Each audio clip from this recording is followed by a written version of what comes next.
The Emperor of Mankind emerged from the darkness of old night with a vision that would reshape humanity's destiny across the galaxy. During the Age of Strife, as warp storms tore apart the ancient human federation and isolated countless worlds, he observed the catastrophic consequences of humanity's surrender to superstition, religious fervor, and warp-tainted belief. Worlds that had once stood as pinnacles of human achievement descended into barbarism, their populations enslaved by priest-kings who claimed divine mandate, by psychers who styled themselves as gods, and by demagogues who wielded faith as a weapon more destructive than any plasma weapon. The Emperor's rejection of these patterns was absolute and uncompromising. He understood that humanity's survival demanded not the comfort of supernatural belief, but the cold clarity of empirical truth. The philosophical architecture of the Imperial Truth rested on several interconnected principles that the Emperor deemed essential for humanity's ascension. At its core lay an aggressive materialism that acknowledged only what could be measured, tested, and understood through scientific inquiry. The warp existed as a dimension of energy and psychic phenomena, nothing more. The entities that dwelled within it were not gods deserving of worship, but predatory organisms that fed upon human emotion and belief. This distinction proved crucial to the Emperor's strategy. By denying the divinity of chaos, by stripping away the religious framework that gave the ruinous powers their strength, humanity could theoretically starve them of the worship energy that sustained their influence in real space. The Emperor had witnessed firsthand how faith empowered the entities of the warp, how belief given form could tear holes in reality itself. His solution was radical in its simplicity: eliminate faith entirely from human civilization.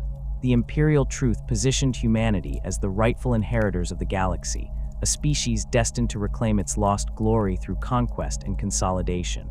There were no gods, no divine plans, no cosmic justice. There existed only humanity's will, the Emperor's guidance, and the application of reason to overcome any obstacle. This framework served multiple purposes beyond its anti-chaos function. It provided ideological justification for the Great Crusade's wars of compliance, positioning the conquest of human worlds not as imperialism, but as liberation from ignorance. It established a hierarchy with the Emperor at its apex, not as a deity, but as the pinnacle of human evolution and achievement.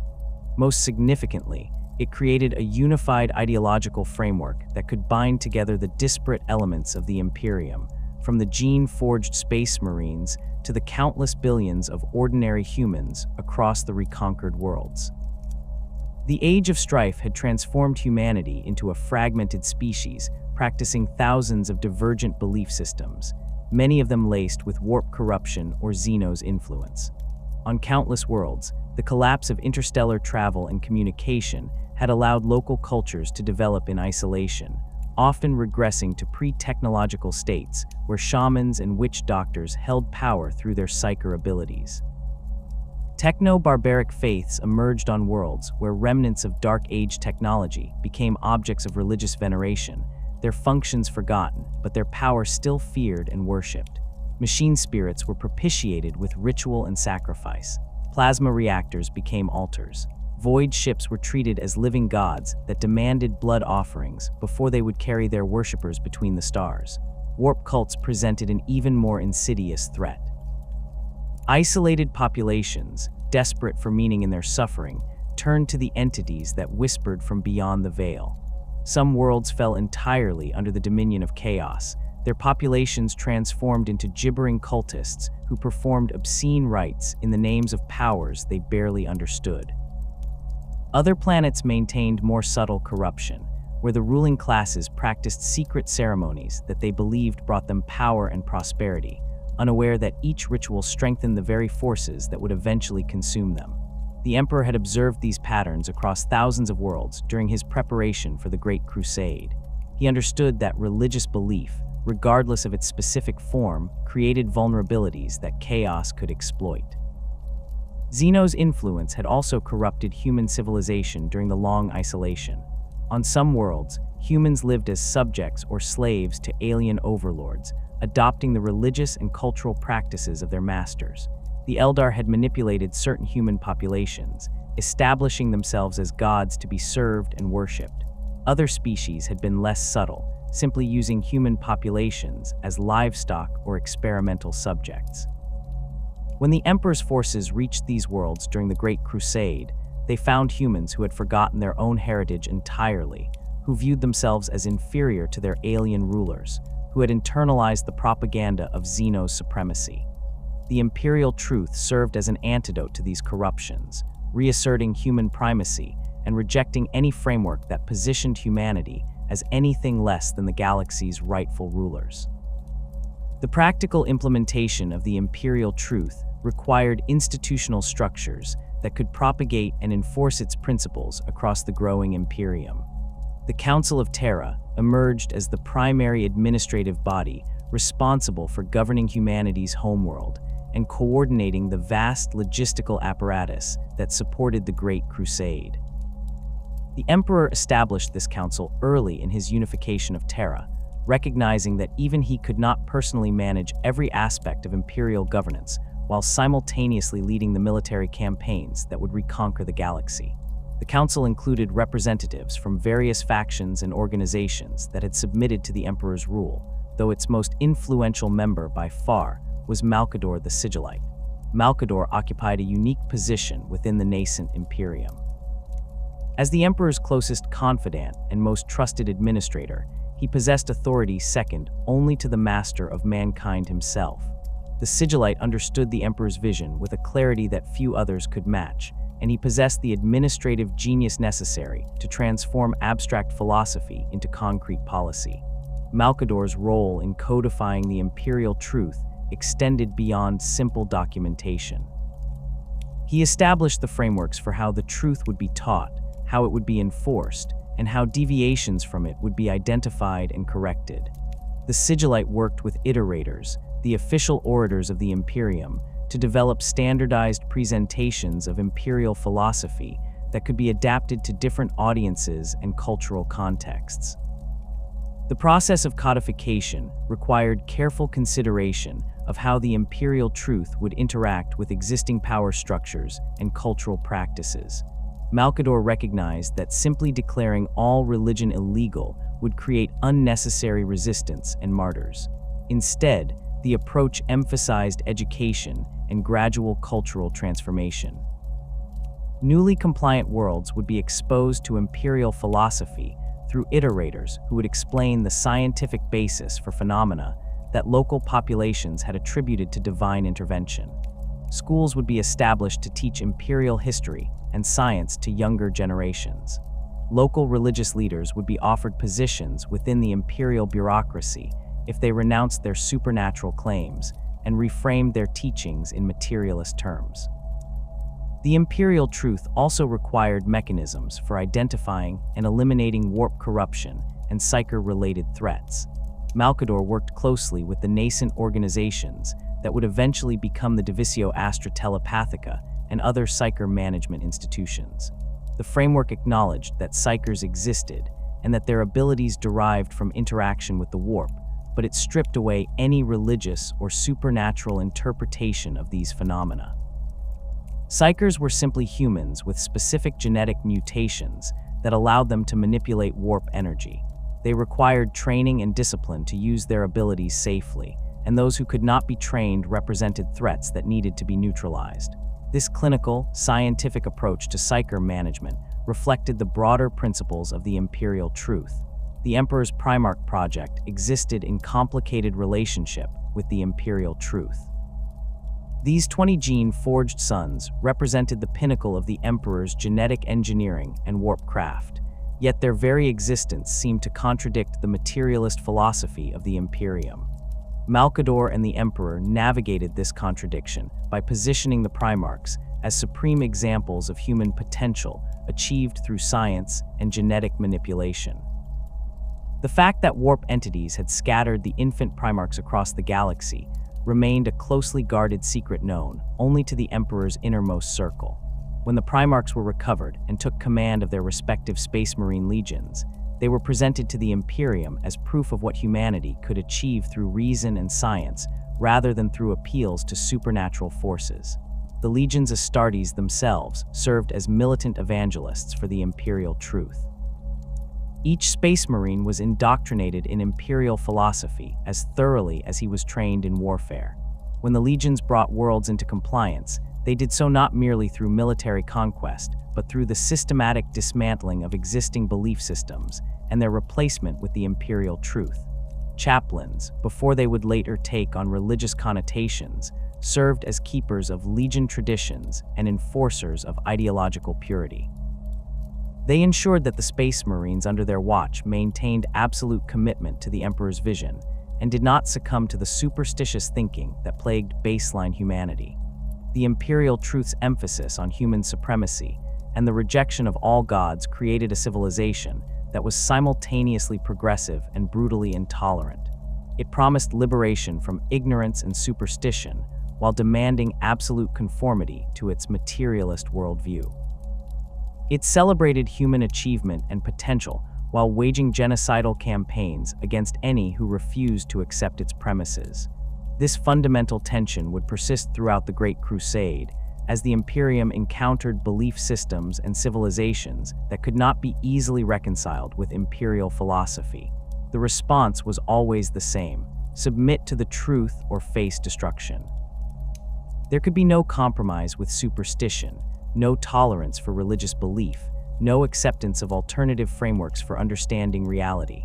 The Imperial Truth's denial of the supernatural constituted its most fundamental and uncompromising principle. The Emperor's position allowed for no ambiguity.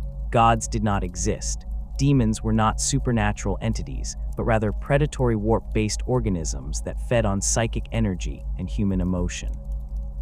What primitive cultures interpreted as divine intervention or demonic possession were simply phenomena that could be explained through proper understanding of the warp's nature as a parallel dimension of psychic energy. This framework required imperial authorities to recontextualize every supernatural claim encountered during the Great Crusade.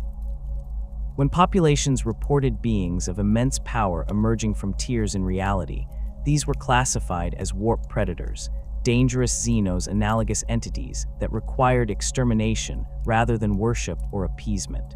The distinction was critical because it removed the power dynamic inherent in religious frameworks. A god demanded worship and obedience based on its divine nature.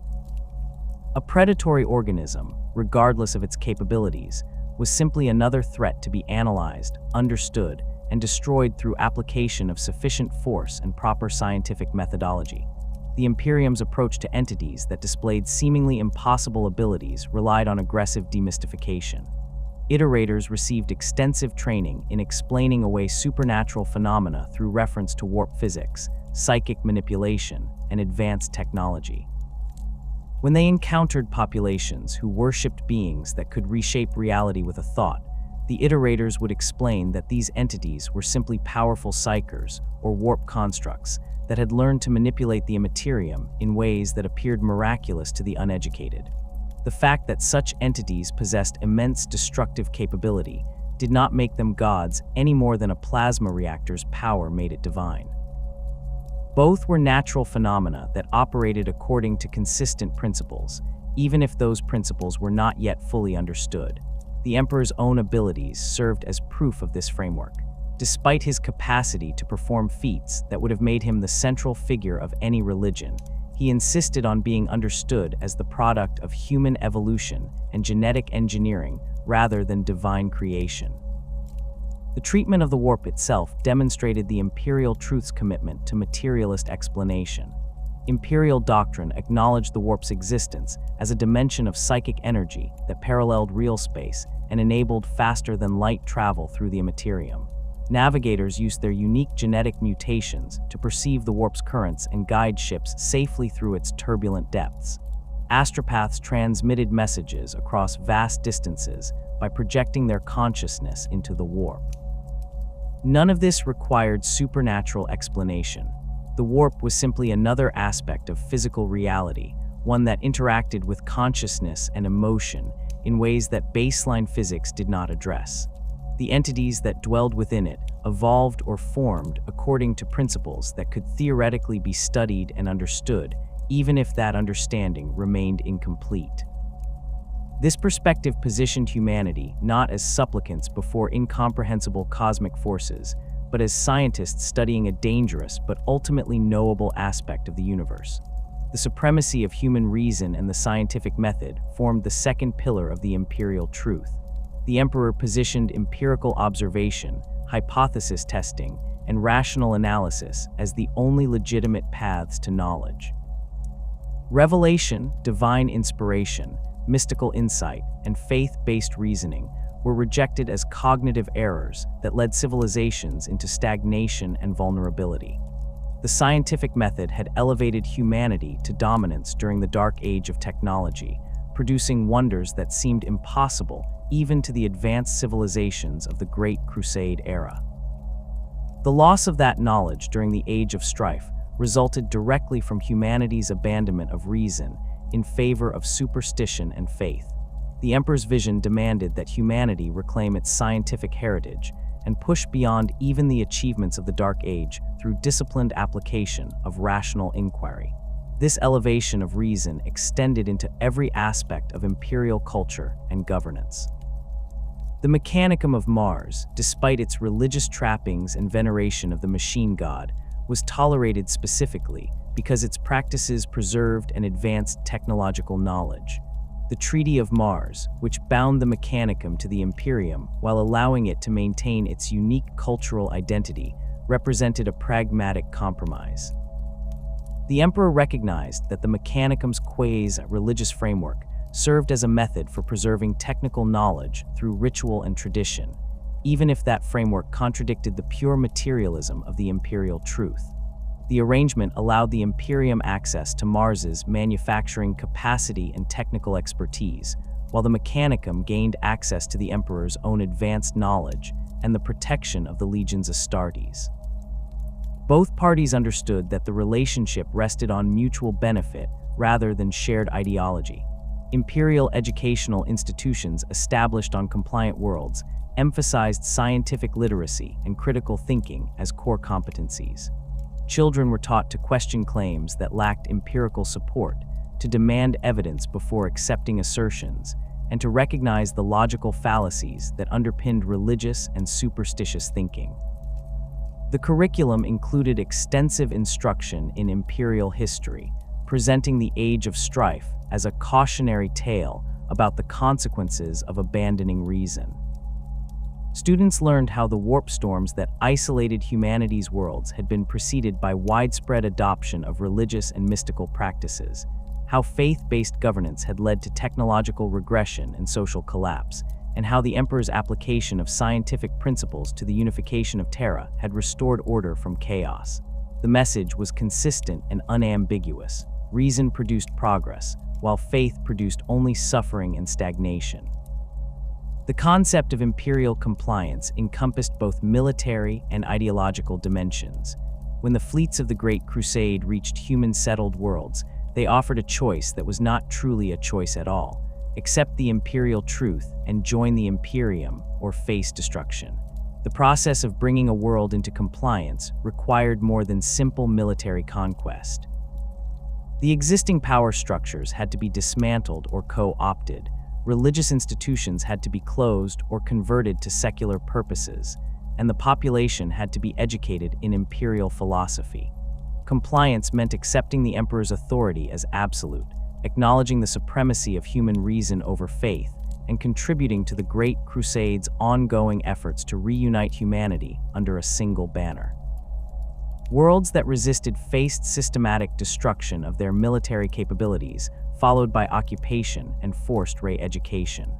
Those that submitted peacefully received more gradual integration, though the end result was identical: the complete eradication of religious practice and belief. The eradication of religion proceeded through multiple mechanisms, depending on the specific circumstances of each compliant world. On some planets, religious leaders were simply executed as obstacles to progress, their temples demolished, and their texts burned. This approach was most common on worlds where religious institutions had become so thoroughly corrupted by chaos influence that no possibility of rehabilitation existed. The Imperium showed no mercy to priests who had knowingly or unknowingly served the ruinous powers. Their death served both practical and symbolic purposes, demonstrating to the population that their former spiritual authorities possessed no real power and could not save themselves from the emperor's justice. More commonly, religious leaders who demonstrated willingness to abandon their supernatural claims could be integrated into imperial administrative structures. A former high priest might become a planetary governor or bureaucrat if he publicly renounced his previous beliefs and committed to propagating the imperial truth. These conversions were encouraged because they provided visible proof that even the most devoted believers could be brought to reason. The destruction of religious architecture and artifacts followed careful protocols designed to maximize psychological impact while preserving anything of historical or practical value. Temples and shrines were typically converted to secular purposes rather than simply demolished. A cathedral might become a government building, a monastery might be transformed into a school, and a shrine might house an imperial administrative office. This repurposing sent a clear message. The spaces that populations had considered sacred held no inherent holiness and could serve any function that practical necessity demanded. Religious texts and artifacts were evaluated for historical significance before destruction. Items that provided insight into pre-compliance culture or contained useful technical information were preserved in imperial archives. Everything else was destroyed, often in public ceremonies where iterators explained to assembled crowds why these objects held no real power and deserved no veneration. The promotion of the emperor as humanity's pinnacle represented the Imperial Truth's most visible paradox. He possessed abilities that would have made him the central figure of any religious pantheon, yet he insisted on being understood as purely human, the product of evolution and genetic engineering rather than divine creation. The official doctrine described him as the greatest psyker humanity had ever produced, a being who had perfected the control of psychic abilities through millennia of practice and study. His immortality resulted from his mastery of biological processes, not from divine nature. His strategic genius and scientific knowledge came from tens of thousands of years of accumulated experience and learning. He was not a god to be worshipped, but a leader to be followed, a teacher whose wisdom derived from reason rather than revelation, and an example of what humanity might eventually achieve if it committed fully to the path of scientific advancement and rational thought. This framing created significant tension because the emperor's actual capabilities far exceeded anything that could be easily explained through materialist philosophy. He had created the Primarchs through processes that combined genetic engineering with warp craft that few could comprehend. He had designed the Space Marines as living weapons that transcended normal human limitations. He commanded psychic abilities that allowed him to obliterate armies with a thought, to see across vast distances, and to shield entire fleets from the warp's predations. The gap between the official explanation of the Emperor as simply the most advanced human and the reality of his near-omnipotent capabilities created cognitive dissonance that many found difficult to resolve. The solution was to position these abilities as the logical endpoint of human evolution and scientific mastery rather than as evidence of divinity. The Emperor represented what humanity could become, not what it should worship. The Primarchs occupied a similar conceptual space. These gene-forged sons of the Emperor were presented as triumphs of genetic science, living proof that humanity could engineer beings of superhuman capability through application of reason and advanced biotechnology. Each Primarch commanded one of the Space Marine legions and served as both military commander and embodiment of specific aspects of human excellence. Robute Guilliman of the 13th Legion demonstrated the heights of administrative and strategic genius. Rogel Dorn of the 7th Legion exemplified unwavering determination and defensive mastery. Leman Russ of the 6th Legion represented the controlled application of savage ferocity. The Emperor's intent was that each Primarch would inspire the populations under his authority to pursue excellence in their own capacities, not through worship, but through emulation of their example. The reality that warp entities had scattered the infant Primarchs across the galaxy remained one of the Imperium's most closely guarded secrets. Only the Emperor and his innermost circle knew that the Primarch's separation had resulted from chaos intervention rather than planned dispersal. This truth would have undermined the Imperial Truth's fundamental claims about humanity's mastery over the warp and the non-existence of genuinely supernatural threats. When the Emperor rediscovered his sons on their adopted homeworlds, he found that many had been raised in cultures steeped in religious belief and supernatural thinking. Lorgar of the 17th Legion had been raised as a religious figure on Colchis, a world dominated by faith-based governance. Magnus of the 15th Legion had delved deeply into warp sorcery on Prospero, developing abilities and knowledge that pushed far beyond what Imperial doctrine considered safe or acceptable. The Emperor's task involved not just reuniting with his sons, but re-educating them in the principles of the Imperial Truth, with varying degrees of success. The Imperial Iterators emerged as the primary instruments of ideological transformation during the Great Crusade's expansion across the galaxy. These specially trained orators served as the voice of the Imperial Truth on newly discovered worlds, tasked with converting populations from whatever belief systems they had developed during the Age of Strife to the Emperor's materialist philosophy. The Iterators were not soldiers, though they often accompanied military forces during compliance operations. Their weapons were rhetoric, logic, and the systematic dismantling of religious frameworks through reasoned argument. The selection process for Iterators was rigorous, drawing candidates from Terra's most accomplished academics, philosophers, and public speakers. Each candidate underwent years of training in imperial philosophy, xenobiology, comparative religion, psychology, and the specific techniques of mass persuasion that had been refined during the unification wars on Terra. The training regimen emphasized adaptability because no two compliant worlds presented identical challenges. An Iterator might find themselves addressing a feudal population that worshipped their king as a living god, a techno-barbaric society that venerated ancient machines as divine artifacts, or a relatively advanced civilization that had maintained scientific traditions but wrapped them in religious ceremony. The Iterator's task remained constant regardless of context: identify the specific supernatural claims that underpinned local belief systems, demonstrate their falsity through empirical evidence and logical argument, and replace them with the rational framework of the Imperial Truth. Malcador the Sigillite personally oversaw the development of the Iterator program, recognizing that military conquest alone could not achieve the cultural transformation the Emperor envisioned. A world might be conquered in weeks or months, but genuinely changing how its population understood reality required sustained effort over years or even decades. Iterators worked from standardized philosophical frameworks that could be adapted to local circumstances.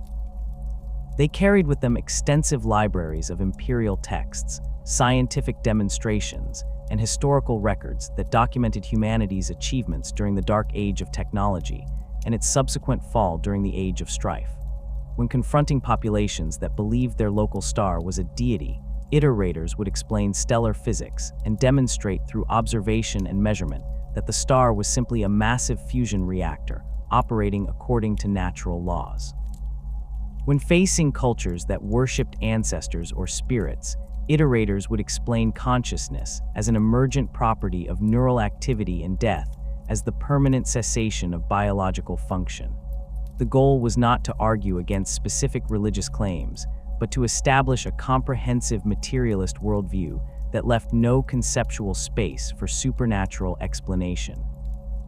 The practical implementation of Iterator operations during planetary compliance followed established protocols that had been refined through hundreds of campaigns.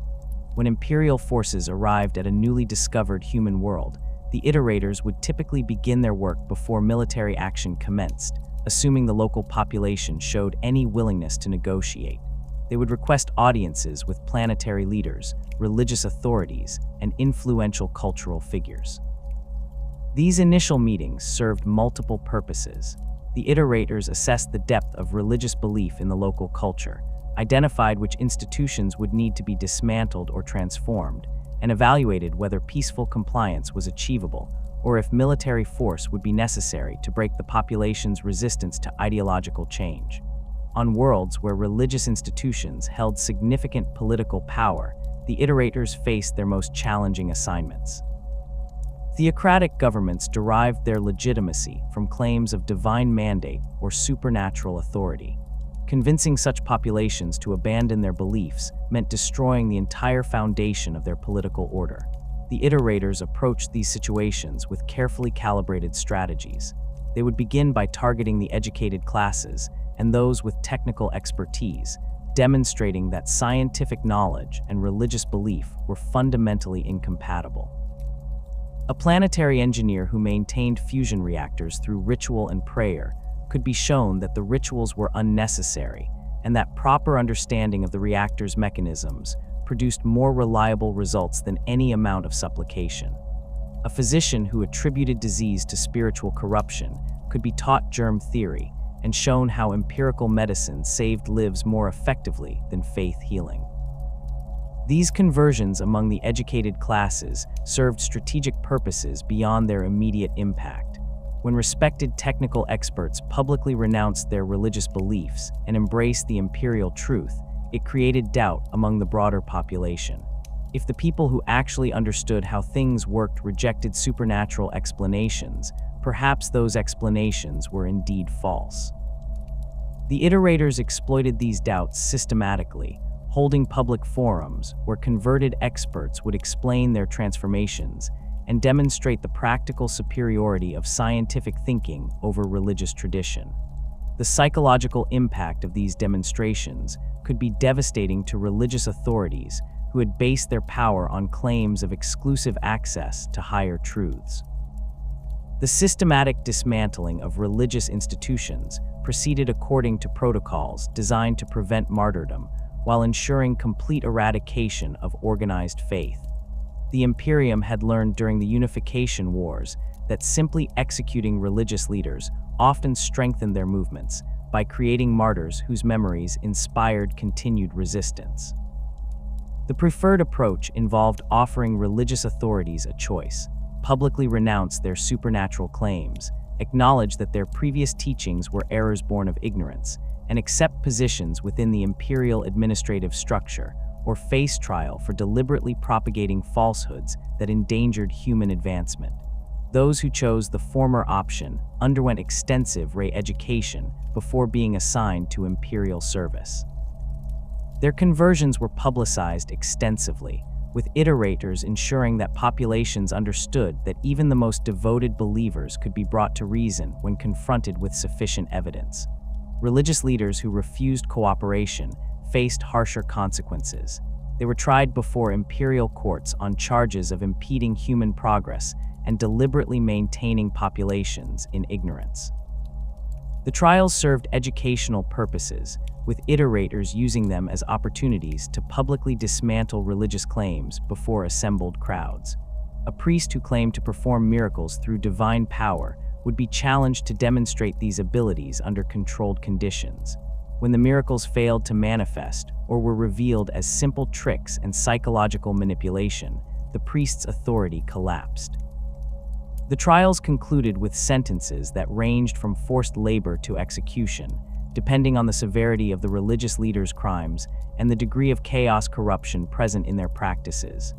Temples, churches, cathedrals, and other religious structures underwent systematic repurposing that stripped them of sacred significance while preserving their utility. The Imperium recognized that these buildings often represented significant architectural achievements and served practical functions beyond their religious purposes. A massive cathedral might become a center for imperial administration, its vast interior spaces converted to offices and meeting halls. A monastery could be transformed into a scholam, where children learned imperial philosophy and scientific principles. Shrines and smaller temples were often demolished entirely, their materials recycled for construction projects that served the Imperium's practical needs.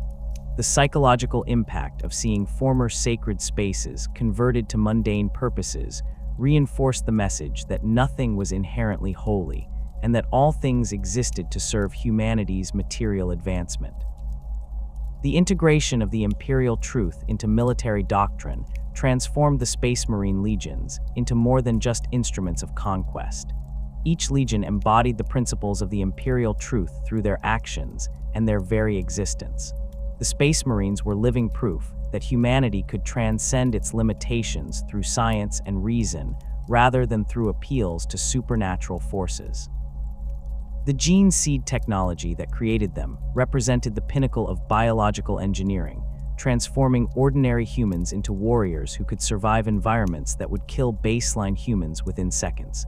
They could fight in hard vacuum, withstand toxic atmospheres, and recover from injuries that would be instantly fatal to normal soldiers. None of this required supernatural explanation.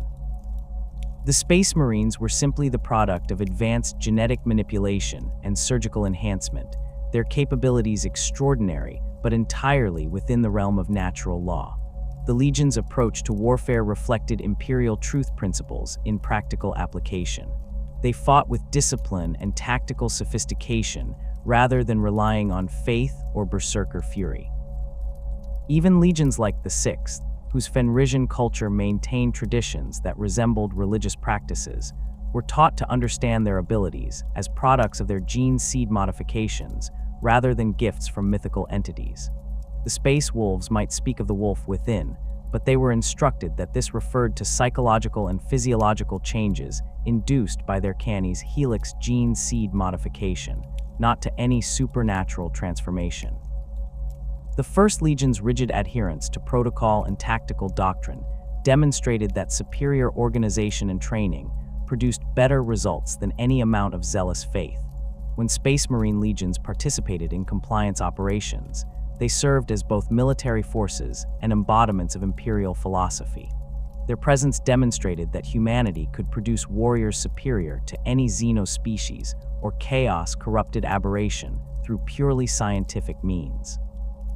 Populations that had spent generations living under the rule of psyker tyrants or alien overlords saw in the Space Marines proof that humanity could reclaim its dominance through reason and genetic engineering.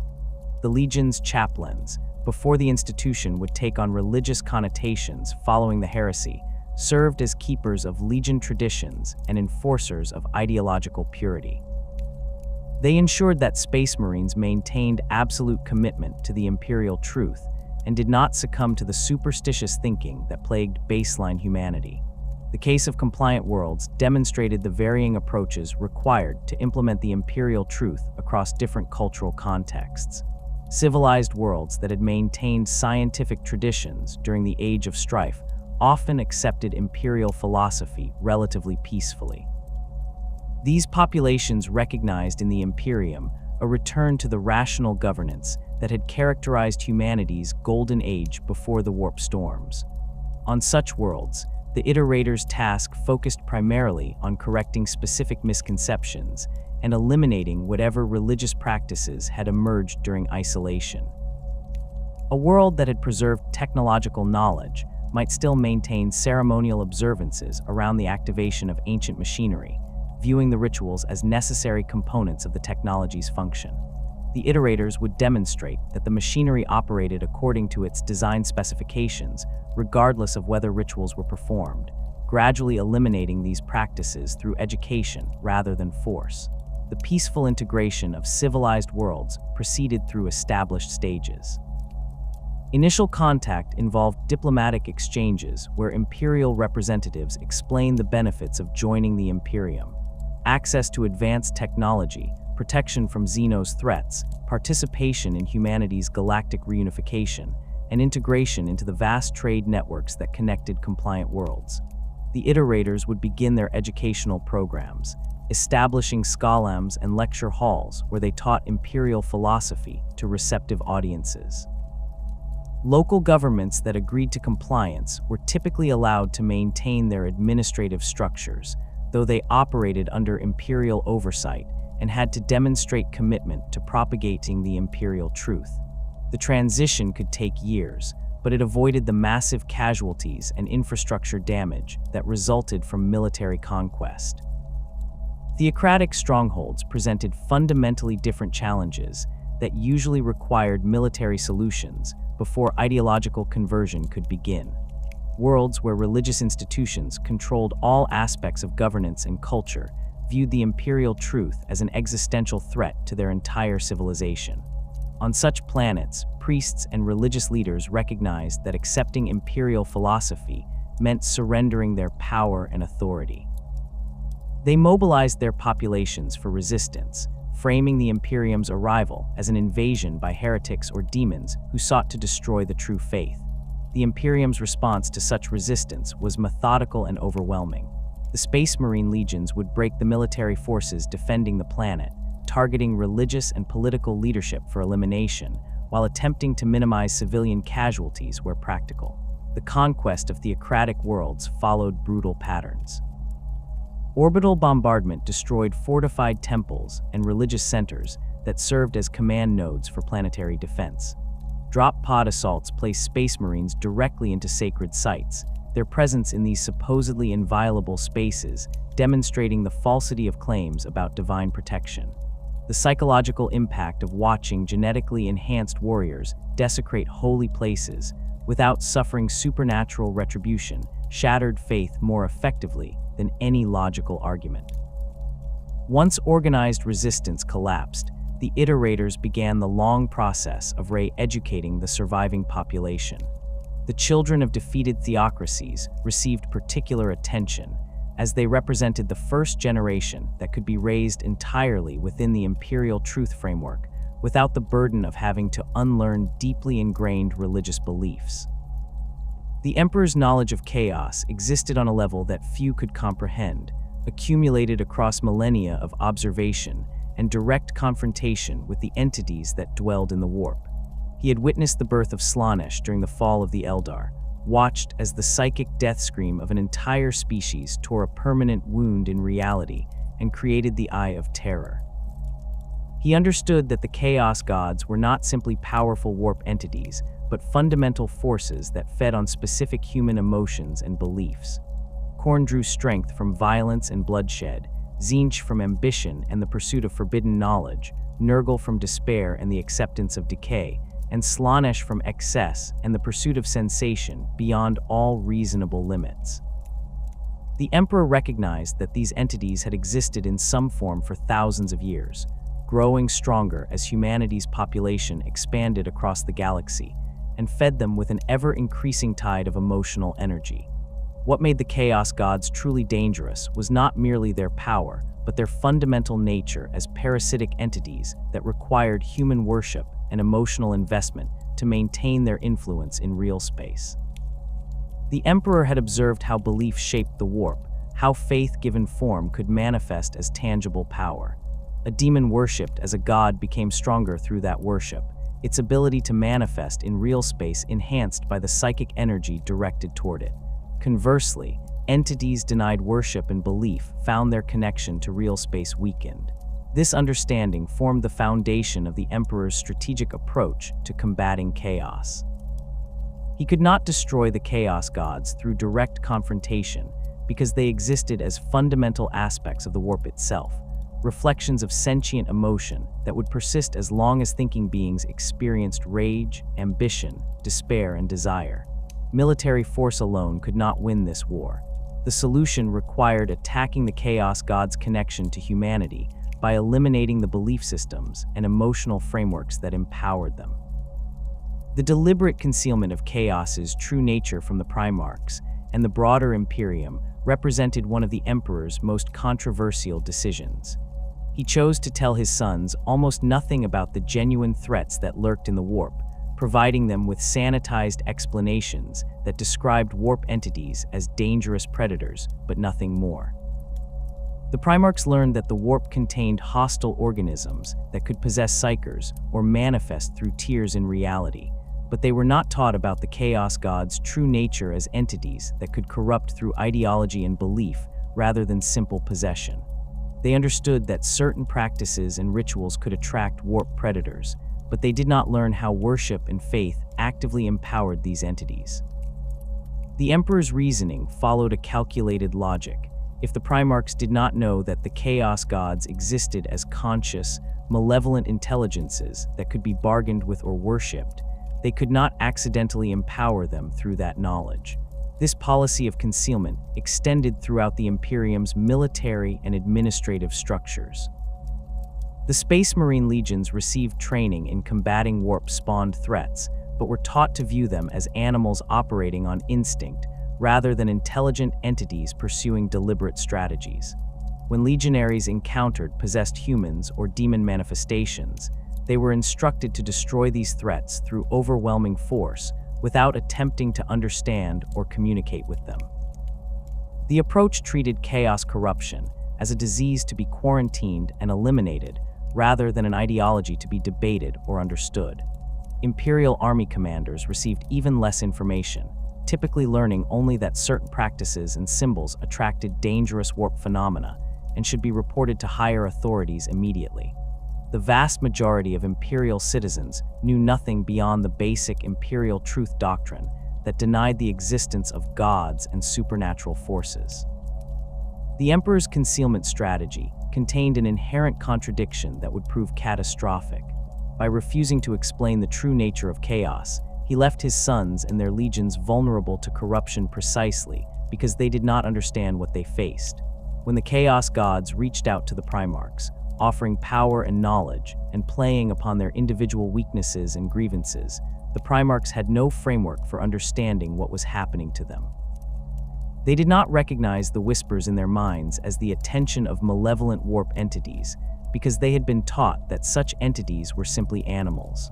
Lorger's search for spiritual meaning, Magnus's pursuit of psychic knowledge, and Horus's pride and ambition all became vectors for corruption, because the Primarchs did not understand that the Chaos Gods could exploit these traits through careful manipulation. The Imperial Webway Project represented the ultimate expression of the Emperor's strategy to free humanity from dependence on the warp for travel and communication. The Webway was an ancient Eldar construct, a network of tunnels that existed between real space and the warp, protected by sophisticated psychic barriers that prevented warp entities from breaching into the passages. The Eldar had used the Webway for millions of years to travel between their worlds without exposing themselves to the warp's dangers. The Emperor's plan involved creating a human-accessible section of the Webway that would connect all of humanity's worlds, allowing instant travel and communication without requiring ships to enter the warp or astropaths to project their consciousness into the Imperium. If successful, the project would eliminate humanity's single greatest vulnerability to chaos corruption. The scale and ambition of the Webway project exceeded anything the Imperium had attempted. Deep beneath the Imperial Palace on Terra, the Emperor directed the construction of a massive portal that would serve as humanity's entry point into the Webway. The work required technologies that pushed beyond even the dark age of technology's achievements, combining advanced physics with psychic manipulation on a scale that only the Emperor himself could manage. Thousands of tech priests from Mars labored on the project under the Emperor's direct supervision, constructing machinery that would stabilize the portal and maintain the psychic barriers that kept the warp at bay. The Emperor devoted an enormous portion of his personal attention to the project, recognizing that its success would fundamentally transform humanity's relationship with the galaxy. The strategic implications of a functional Webway extended far beyond simple convenience. Human ships traveling through the warp required navigators to guide them and Geller fields to protect them from warp predators and demonic attention. Every journey risked exposure to chaos corruption, and every astropathic message required a psyker to project their consciousness into the warp where entities might intercept or corrupt the transmission. These vulnerabilities meant that chaos could potentially infiltrate any aspect of Imperial society that relied on warp travel or communication. The Webway would eliminate these attack vectors entirely. Ships traveling through the Webway would be protected by the ancient Eldar barriers, unreachable by chaos entities.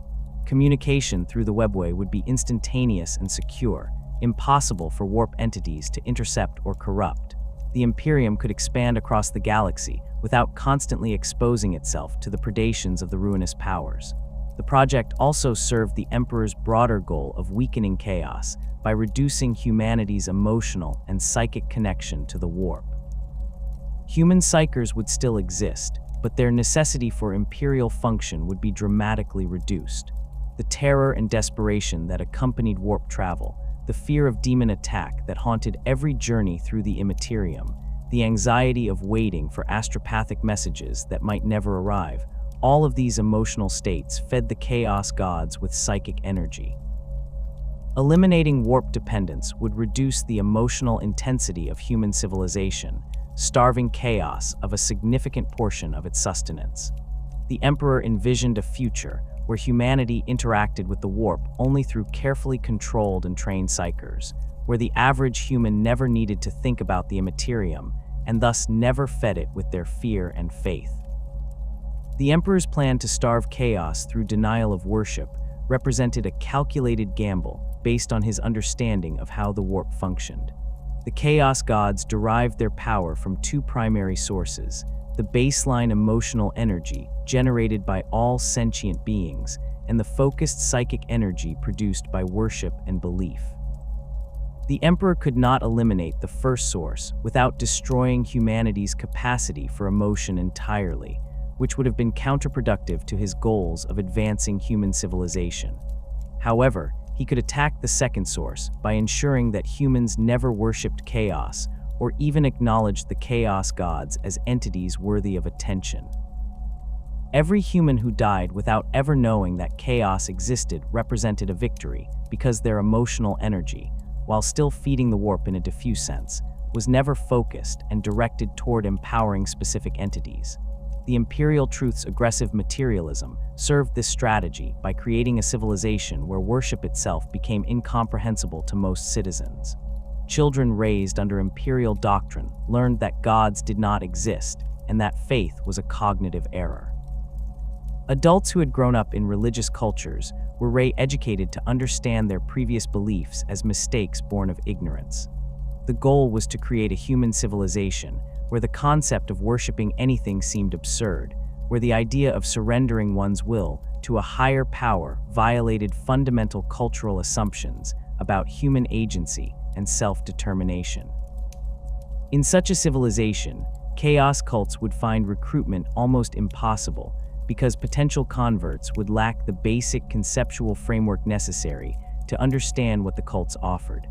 The strategy assumed that chaos corruption spread primarily through voluntary worship and conscious choice to serve the ruinous powers. The Emperor understood that demons could possess psychers and that warp entities could manifest through tears in reality, but he believed these threats could be managed through proper training of psychers and military force applied to warp incursions. The more insidious threat came from humans who chose to worship chaos, who performed rituals that empowered demons, who spread cults that corrupted entire populations from within. These threats required ideological solutions rather than military ones. A population that did not believe in gods could not be converted to chaos worship through theological argument. A culture that viewed faith as primitive superstition would be resistant to religious manipulation by chaos cults. The practical implementation of this strategy required maintaining absolute information control about chaos's true nature. Imperial citizens who encountered demon manifestations or warp phenomena were told they had witnessed dangerous warp predators or psyker-related incidents, nothing more. Reports of chaos cult activity were suppressed or reframed as criminal organizations or Xenos infiltration. The Inquisition, which would be formally established after the Horus Heresy, had its conceptual origins in the Emperor's recognition that some organization needed to identify and eliminate chaos corruption while maintaining the information blackout that prevented knowledge of chaos from spreading. The contradiction was stark. Protecting humanity from chaos required an organization that understood chaos, but that understanding itself represented a vulnerability that could lead to corruption. The Emperor's use of lies and secrecy to promote a doctrine of truth and enlightenment created fundamental tensions that undermined the Imperial Truth's philosophical coherence. The doctrine claimed to represent objective reality and empirical truth, yet it was built on deliberate falsehoods about the nature of the warp and the threats humanity faced. The Emperor told his sons and his subjects that gods did not exist, while knowing that entities functionally indistinguishable from gods wielded immense power in the warp. He promoted reason and scientific inquiry, while concealing information that would have allowed his followers to make informed decisions about the threats they faced. He demanded that humanity abandon faith, while requiring them to have faith in his judgment about what truths they could be trusted to know. This contradiction was not lost on some of the Primarchs, particularly those like Magnus, who pursued knowledge aggressively and chafed at restrictions on what they could study and understand. Magnus recognized that the Emperor's warnings about the warp's dangers came without sufficient explanation of what those dangers actually were. The Primarch of the 15th Legion believed that knowledge and understanding represented the best defense against any threat, that ignorance left one vulnerable to manipulation and surprise. His attempts to study the warp more deeply and to push beyond the boundaries the Emperor had established came from a genuine desire to better protect humanity from warp-based threats. The Emperor's refusal to explain why certain knowledge was forbidden or what specific dangers Magnus's studies might unleash created exactly the conditions that would lead to disaster at Prospero and Magnus's eventual fall to Tzeentch. Lorgar presented a different challenge to the Emperor's strategy. The Primarch of the 17th Legion possessed a deep spiritual need for meaning and purpose that the Imperial Truth could not satisfy. Lorgar had been raised on Colchis as a religious figure, and his psyche had been shaped by the search for divine truth and transcendent meaning. When he found the Emperor, Lorgar transferred his religious devotion to his father, worshipping the Emperor as the god he had always sought. The Emperor's brutal rejection of this worship at Monarchia, where he forced Lorgar and the entire 17th Legion to kneel in the ashes of a city they had built as a monument to the Emperor's glory, represented an attempt to correct what the Emperor viewed as a dangerous deviation from Imperial Truth doctrine. The Emperor understood that allowing himself to be worshipped would empower him in the warp in ways that might attract chaos attention or create the kind of faith-based vulnerability he sought to eliminate from human civilization. The destruction of Monarchia and the humiliation of the 17th Legion demonstrated the Emperor's commitment to the Imperial Truth, even at the cost of alienating one of his sons. Lorgar's response to this rejection illustrated the fundamental flaw in the Emperor's approach. Rather than accepting that his need for spiritual meaning was simply a psychological quirk to be overcome, Lorgar went searching for other entities worthy of worship. The Chaos Gods welcomed him eagerly, offering the transcendent purpose and divine connection that the Emperor had denied him. Lorgar's fall represented a direct consequence of the Emperor's refusal to address the spiritual and emotional needs that the Imperial Truth dismissed as irrelevant or pathological. A doctrine that provided only material purpose and rational justification for existence left individuals like Lorgar vulnerable to any ideology that offered deeper meaning. The Emperor's grand design required perfect execution across multiple fronts simultaneously. The Webway project had to be completed before Chaos recognized the threat it represented and moved to stop it. The Great Crusade had to reunite humanity quickly enough that the scattered human worlds could be brought into compliance before Chaos cults spread too widely. The Primarchs and their legions had to remain loyal and uncorrupted despite their ignorance of the true threats they faced.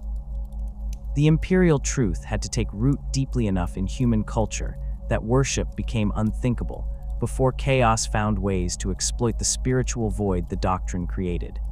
Any failure in any of these areas could unravel the entire strategy, and the Emperor was attempting to manage all of them simultaneously while also governing the Imperium and leading the Great Crusade. The Emperor's decision to remain on Terra to focus on the Webway project, rather than continuing to lead the Great Crusade, personally proved catastrophic in ways he did not anticipate. His sons had grown accustomed to his direct guidance and presence. When he withdrew to Terra and left them to prosecute the crusade without him, some interpreted this as abandonment or rejection. Horus in particular felt the loss keenly, having served as the Emperor's favored son and most trusted general. The Emperor's absence created a vacuum that Chaos exploited ruthlessly, whispering to the Primarchs that their father had used them to conquer the galaxy, and then discarded them when their usefulness ended. The Emperor's focus on the Webway project was strategically sound but tactically disastrous because it removed his stabilizing influence from the Primarchs at precisely the moment when they most needed his guidance. The Primarchs' responses to the Imperial Truth varied as dramatically as their own personalities and the cultures that had shaped them during their formative years on distant worlds. Each of the Emperor's gene-forged sons brought unique perspectives to their father's materialist philosophy, filtered through their individual experiences, innate characteristics, and the civilizations that had raised them after the scattering. Some embraced the Imperial Truth with fervent dedication, seeing in its rational framework the key to humanity's salvation. Others struggled with its restrictions, finding that it conflicted with their own observations and experiences. Still others accepted it outwardly while harboring private doubts that would eventually prove catastrophic. The diversity of these responses reflected a fundamental challenge in the Emperor's design. Creating beings of such immense capability and independence meant accepting that they would interpret his teachings through their own lenses, rather than simply accepting them without question. Roboute Guilliman of the 13th Legion represented perhaps the most successful implementation of the Imperial Truth among the Primarchs. Raised on Muckrag by the Consul Connor Guilliman, Roboute had grown up in a society that valued civic duty, rational governance, and practical problem-solving over mysticism or religious devotion. Muckrag's culture emphasized organization, efficiency, and the application of tested principles to achieve measurable results. When the Emperor arrived on Muckrag and revealed himself as Roboute's true father, the Primarch found in the Imperial Truth a philosophy that aligned perfectly with the values he had already internalized. The doctrine's emphasis on reason, its rejection of supernatural explanations, and its focus on humanity's material advancement through disciplined effort resonated with everything Roboute had learned about effective governance. Guilliman's implementation of the Imperial Truth across the 500 worlds of Ultramar demonstrated how the philosophy could function as the foundation for stable, prosperous civilization. He established administrative systems that propagated imperial doctrine through education rather than force, creating schools where children learned scientific principles and critical thinking alongside practical skills. The Ultramarines' approach to bringing worlds into compliance emphasized reconstruction and integration as much as conquest. When the 13th Legion took a world, they did not simply destroy its existing institutions and move on. They rebuilt infrastructure, established functioning governments based on Muckrag's model, and ensured that populations understood how rational governance would improve their lives more effectively than whatever superstitious practices they had followed previously. Guilliman viewed the Imperial Truth not as an abstract philosophical position, but as a practical tool for creating the kind of ordered, efficient society that could contribute meaningfully to the Imperium's strength. The Primarch of the 13th Legion approached the Imperial Truth's restrictions on religious expression with characteristic pragmatism. He recognized that many compliant worlds maintained cultural traditions that had religious origins, and he saw no benefit in destroying these traditions if they could be recontextualized within a materialist framework. Festivals that had once celebrated harvest gods could be transformed into secular celebrations of agricultural productivity. Ceremonies that had marked religious holidays could become commemorations of historical events or civic achievements. Guilliman understood that culture provided social cohesion, and that attempting to erase all traces of pre-compliance traditions often created unnecessary resistance. His approach focused on removing supernatural claims while preserving the social functions that religious practices had served, creating a transition path that populations could follow without feeling that their entire cultural identity was being destroyed. Rogel Dorn of the 7th Legion embodied a different form of Imperial Truth adherence, one based on absolute conviction rather than pragmatic calculation. Raised on Inwit, a harsh ice world where survival required discipline and unwavering commitment to duty, Dorn had developed a personality that valued truth, duty, and loyalty above all else. When the Emperor explained the Imperial Truth to him, Dorn accepted it completely and without reservation. The Primarch of the 7th Legion did not struggle with doubts or questions about the doctrine's validity. If the Emperor stated that gods did not exist and that faith was dangerous superstition, then these things were true, and Dorn would defend that truth with the same absolute commitment he brought to every task his father assigned him. Dorn's stoic adherence to the Imperial Truth made him one of its most reliable defenders, but also revealed certain limitations in his thinking. The Primarch of the 7th Legion struggled to understand why others found the doctrine difficult to accept or why they might harbor doubts about its claims. To Dorn, the evidence seemed overwhelming and the logic unassailable. The warp was a dimension of psychic energy. Entities that dwelled within it were predators that fed on human emotion.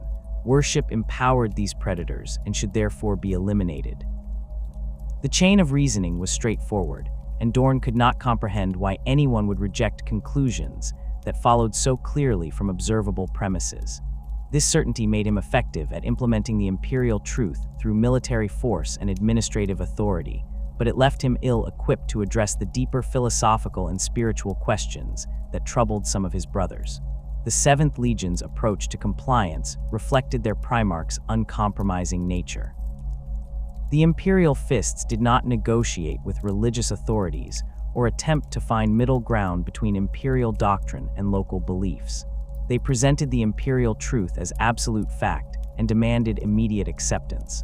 Worlds that resisted faced systematic destruction of their religious infrastructure, followed by occupation and forced re-education. Dorn viewed this approach as the most honest and efficient method available. Attempting to gradually convert populations or accommodate their existing beliefs simply prolonged the period during which they remained vulnerable to chaos corruption. Better to break their faith quickly and completely than rebuild their culture on the solid foundation of Imperial Truth doctrine. Ferrus Manus of the 10th Legion brought yet another perspective to the Imperial Truth, one shaped by his unique relationship with technology and his own partially mechanical nature. The Primarch's arms had been transformed into living metal during his battle with the silver worm Ozernoth on Medusa, and this transformation had given him an intimate understanding of the intersection between flesh and machine. Ferrus viewed the Imperial Truth through the lens of machine logic, appreciating its systematic rejection of unmeasurable claims and its emphasis on verifiable reality. The doctrine's materialism aligned with his understanding that the physical universe operated according to consistent principles that could be understood through observation and analysis. Supernatural claims represented system errors, glitches in human cognition that produced false outputs when processing sensory data. The iron hands under Ferrus Manus took the Imperial Truth's materialism to extremes that sometimes troubled even other Imperial forces. The 10th Legion viewed biological weakness as a flaw to be corrected through augmentation and replacement with superior mechanical components. They interpreted the Imperial Truth's emphasis on human advancement through science and reason as justification for aggressive self-modification, replacing flesh with metal wherever possible. Ferrus himself did not share his legion's most extreme views on this matter, recognizing that the transformation of his arms had been accidental rather than chosen, but he allowed the Iron Hands to pursue their philosophy of mechanical superiority because it produced effective warriors who were absolutely committed to Imperial Truth principles. The Primarchs who struggled with the Imperial Truth or questioned its premises presented more complex cases. Lorgar Aurelian of the 17th Legion experienced the most profound crisis of faith in response to the Emperor's philosophy. Raised on Colchis by the priest Corferon, Lorgar had grown up immersed in religious thought and practice.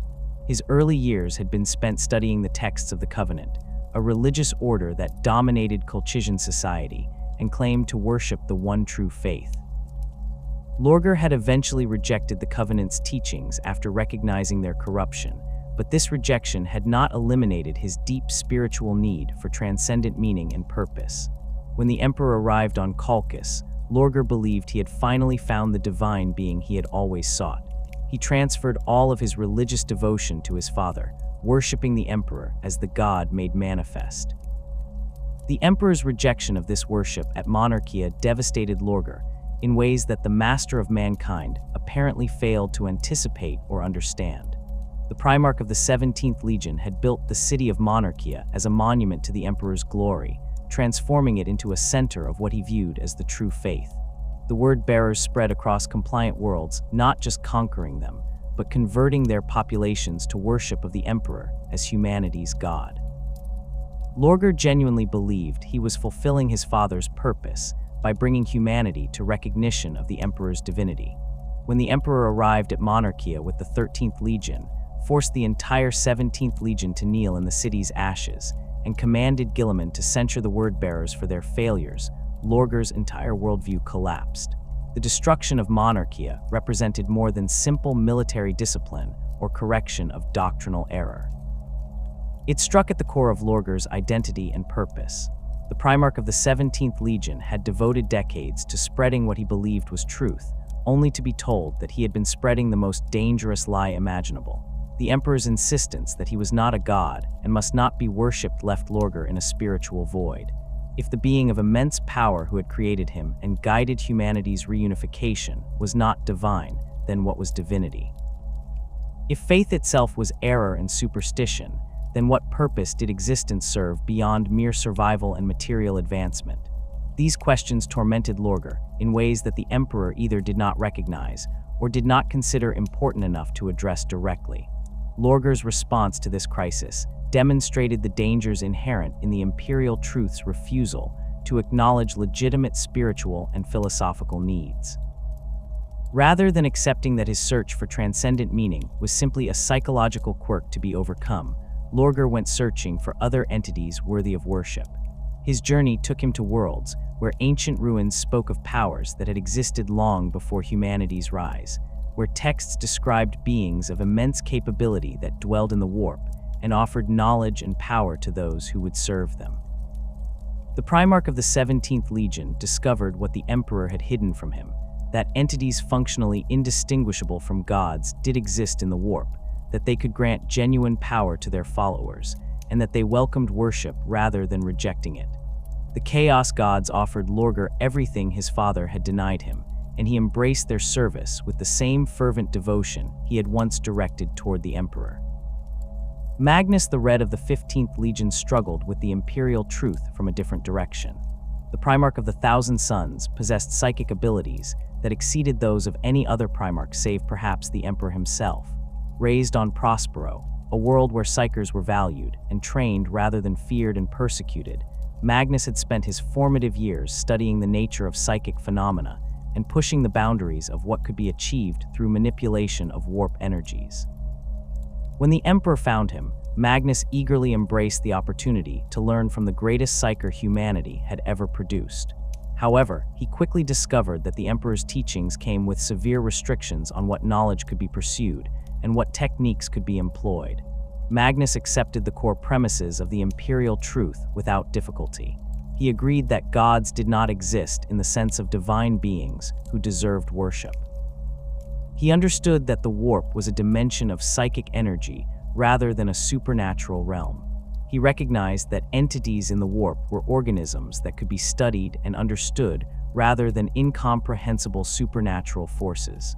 Where Magnus diverged from imperial orthodoxy was in his conviction that knowledge and understanding represented the best defense against any threat. The Emperor warned that certain areas of warp study were forbidden and that specific techniques and rituals should never be attempted, but he refused to explain in detail what dangers these practices posed or why understanding them would be harmful rather than beneficial. The Primarch of the 15th Legion found this approach fundamentally irrational. How could one defend against threats one did not understand? How could restrictions on knowledge be justified within a philosophical framework that claimed to champion reason and scientific inquiry? Magnus believed that the Emperor's warnings about forbidden knowledge contradicted the Imperial Truth's basic principles. If the doctrine was correct that supernatural forces did not exist, and that all phenomena could be understood through proper study, then no knowledge should be inherently dangerous. Dangerous applications of knowledge might exist, but the solution was better understanding and more careful methodology, not willful ignorance. This conviction led Magnus to push beyond the boundaries the emperor had established, convinced that his superior understanding and control would allow him to explore areas of warp study that might corrupt lesser psychers. The tragedy of Magnus lay in his genuine good intentions and his absolute confidence in his own abilities. When he discovered through his warp studies that Horus had been corrupted and was planning to betray the emperor, Magnus attempted to warn his father using the fastest method available, a psychic projection that would reach Terra instantaneously rather than requiring months of travel through the warp. Magnus knew that the emperor had forbidden the technique he was about to employ, but he believed the urgency of the situation justified breaking that prohibition. He did not understand that the emperor's warnings about certain psychic practices were not simply cautionary advice, but absolute boundaries that existed for reasons Magnus had not been told. His psychic projection shattered the wards protecting the Emperor's Webway project, creating a massive breach through which demons poured into the tunnels beneath the Imperial Palace. The catastrophe destroyed decades of work and forced the Emperor to abandon his other responsibilities to contain the demonic incursion, leaving him unable to respond effectively to Horus's betrayal. Conrad Kurz of the 8th Legion developed a nihilistic interpretation of the Imperial Truth that reflected his traumatic upbringing on Nostromo. The Primarch had grown up alone in the darkness of Nostromo Quintus's worst hive districts, surrounded by violence, corruption, and predation. His precognitive visions showed him the worst possible outcomes of every situation, filling his mind with images of death, betrayal, and suffering. When he emerged from the darkness to impose order on Nostromo, Kurz employed terror and extreme violence as his primary tools, believing that only the threat of horrible punishment could deter the criminal behavior that permeated his world's culture. His methods worked in the sense that Nostromo's crime rates plummeted, but they created a society based entirely on fear rather than any positive motivation for lawful behavior. Kurz's understanding of the Imperial Truth stripped away any pretense of noble purpose or higher meaning. If gods did not exist and the universe operated according to purely material principles, then concepts like justice, morality, and human dignity were simply social constructs with no objective reality. The only things that mattered were power and the will to employ it.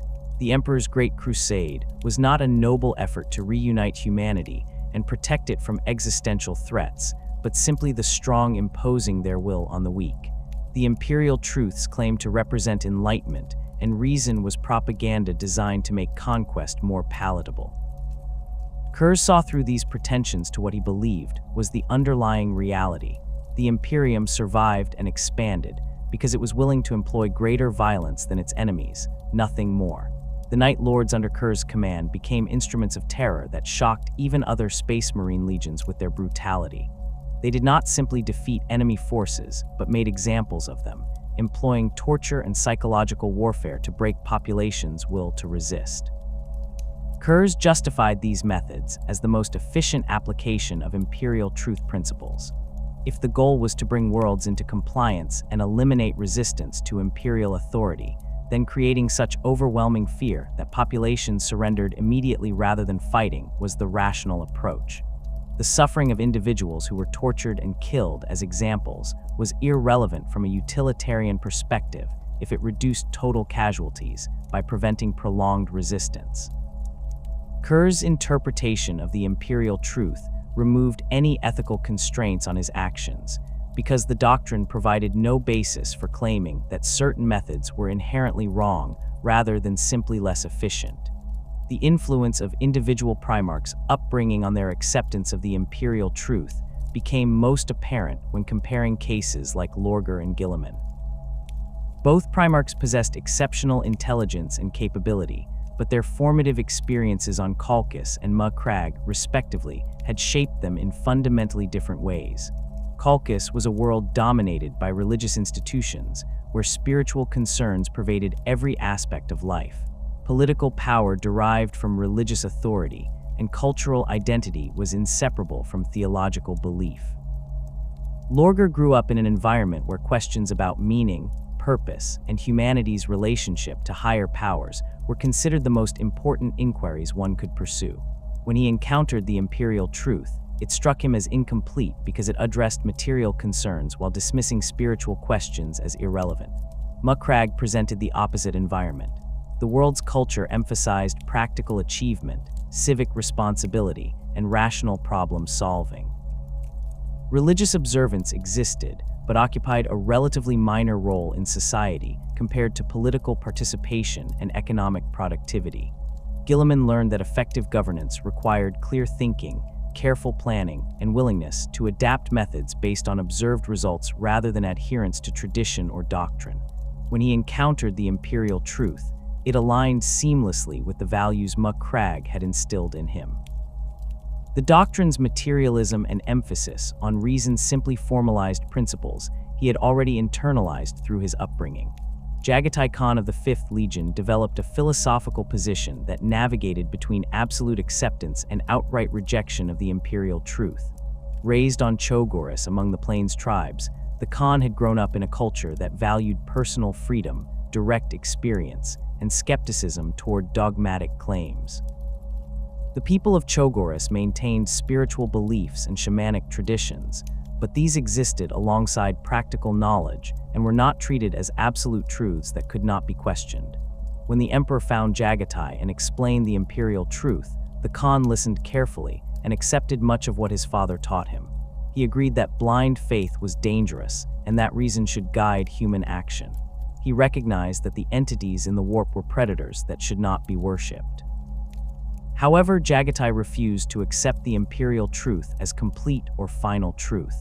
He had experienced too much during his years on Chogoris to believe that material reality contained all that existed, or that scientific method could answer every meaningful question. The Khan maintained that direct experience and personal wisdom had value that could not be reduced to empirical data or logical argument. He observed that the Emperor himself employed methods and possessed knowledge that seemed to contradict the strict materialism of the Imperial Truth, suggesting that the doctrine was as much political tool as philosophical position.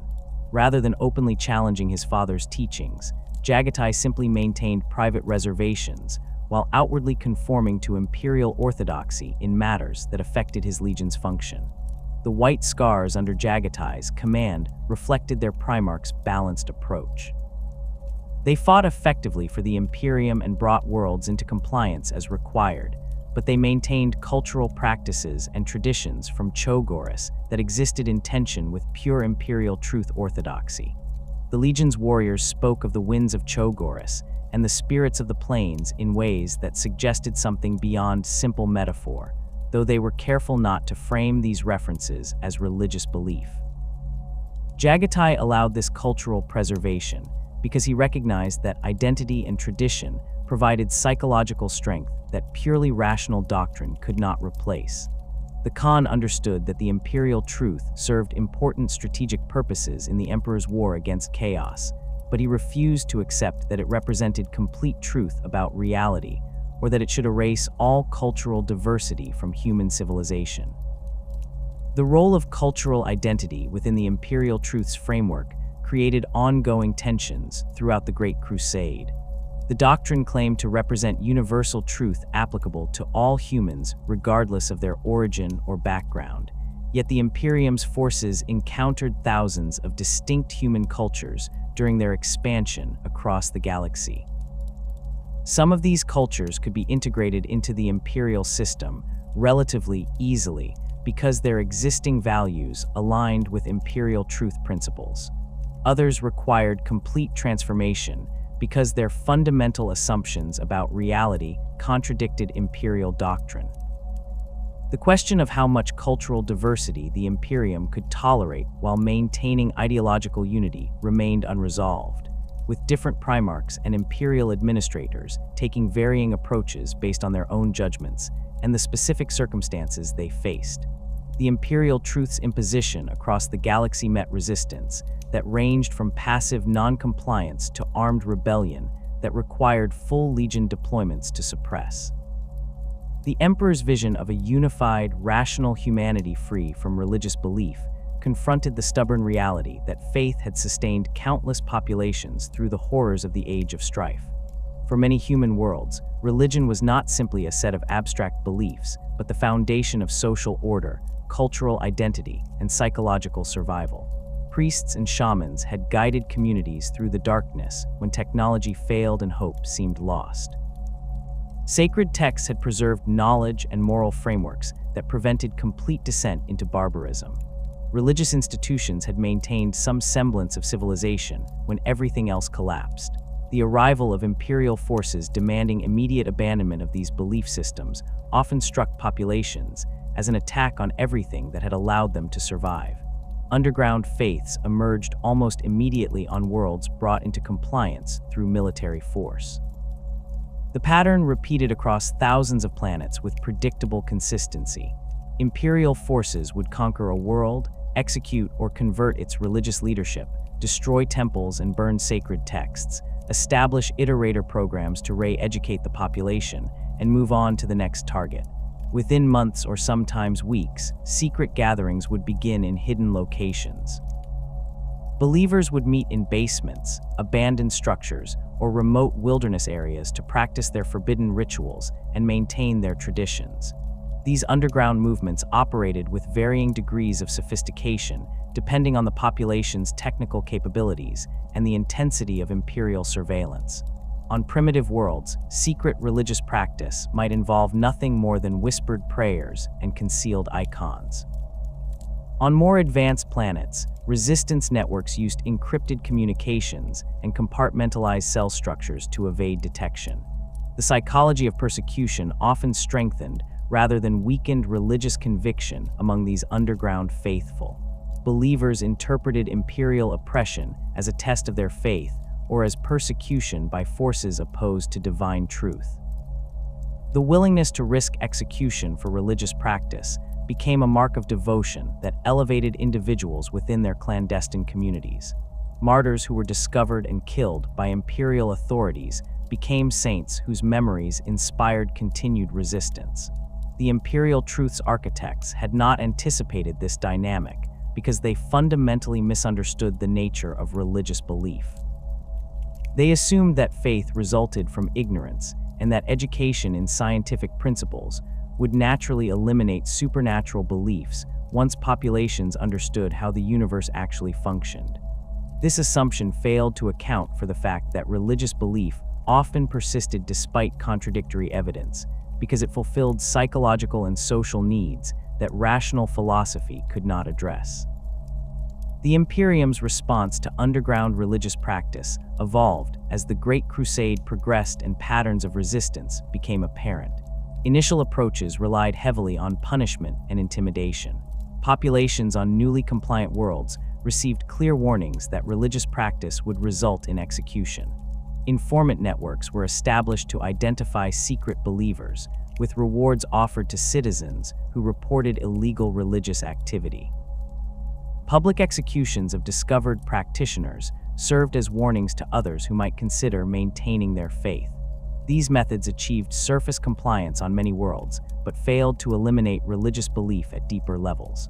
Populations learned to practice their faiths more carefully, to trust only close family members with knowledge of their beliefs, and to maintain elaborate deceptions that allowed them to appear as loyal imperial citizens while secretly preserving their traditions. More sophisticated counter-resistance strategies emerged as imperial administrators recognized that simple punishment was insufficient. The Imperium began establishing long-term monitoring systems on compliant worlds, with local security forces trained to identify signs of underground religious activity. Children in imperial schools were encouraged to report if their parents engaged in suspicious behaviors like maintaining hidden texts, gathering in secret, or teaching religious concepts. The approach deliberately fractured family and community bonds by making trust dangerous and betrayal profitable. Some worlds saw multiple generations pass before underground religious movements were successfully suppressed, and even then, isolated pockets of secret belief often persisted in remote regions or among populations that had minimal contact with imperial authority. Theocratic worlds that chose armed resistance rather than submission presented military challenges that required careful strategic planning. Unlike secular governments that might surrender once their military forces were defeated, theocracies often fought with fanatical determination because surrender meant not just political submission, but the destruction of their entire way of life. Religious leaders on these worlds correctly recognized that imperial compliance would eliminate their authority and persecute their beliefs. They mobilized their populations for total war, framing the conflict in apocalyptic terms as a battle between divine truth and heretical corruption. Warriors fighting for their gods often displayed courage that exceeded tactical rationality, launching suicide attacks or defending positions far beyond the point where continued resistance served any military purpose. The Space Marine legions adapted their compliance strategies to account for the unique challenges presented by theocratic resistance. Standard tactics that worked against secular governments often proved less effective against populations motivated by religious conviction. Destroying military infrastructure and eliminating political leadership did not break theocratic resistance because religious authority was distributed across many priests and sacred sites rather than concentrated in a single government. The legions learned to identify and prioritize religious centers for destruction, recognizing that eliminating the physical spaces where populations gathered for worship could disrupt resistance more effectively than simply killing soldiers. Orbital bombardment of major temples and cathedrals served both practical and psychological purposes, demonstrating that divine protection was illusory and that sacred spaces offered no sanctuary from imperial firepower. The compliance of worlds like 5716 demonstrated the brutality required to break determined theocratic resistance. The planet's population worshipped a pantheon of gods they believed dwelt in their world's extensive cave systems. The priesthood claimed to receive divine revelations from these underground deities and had structured the entire civilization around elaborate religious ceremonies and offerings.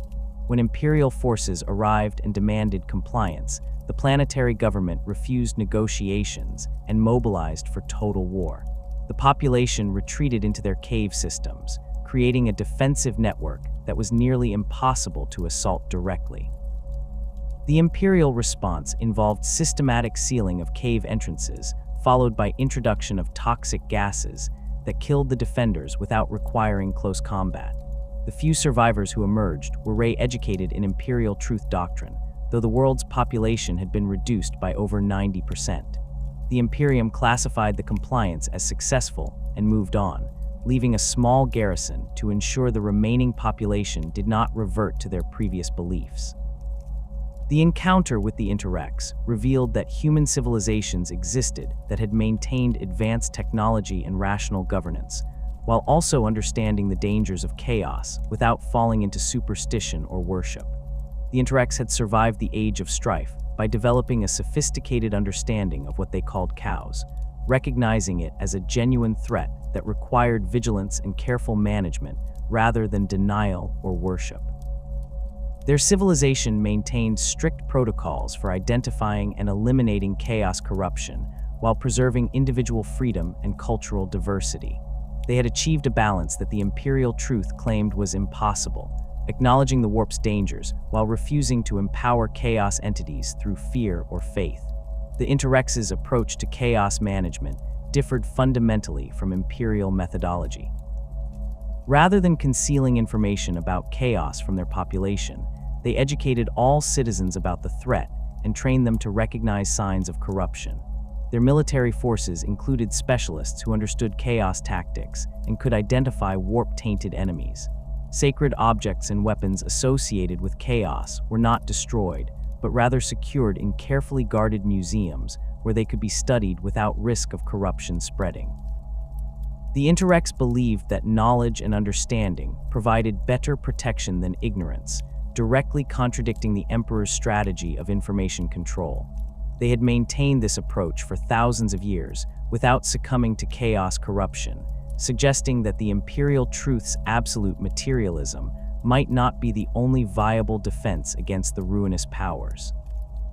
The meeting between Imperial forces and the Interrex ended in tragedy when the War Master Horus's expedition encountered them during the Great Crusade.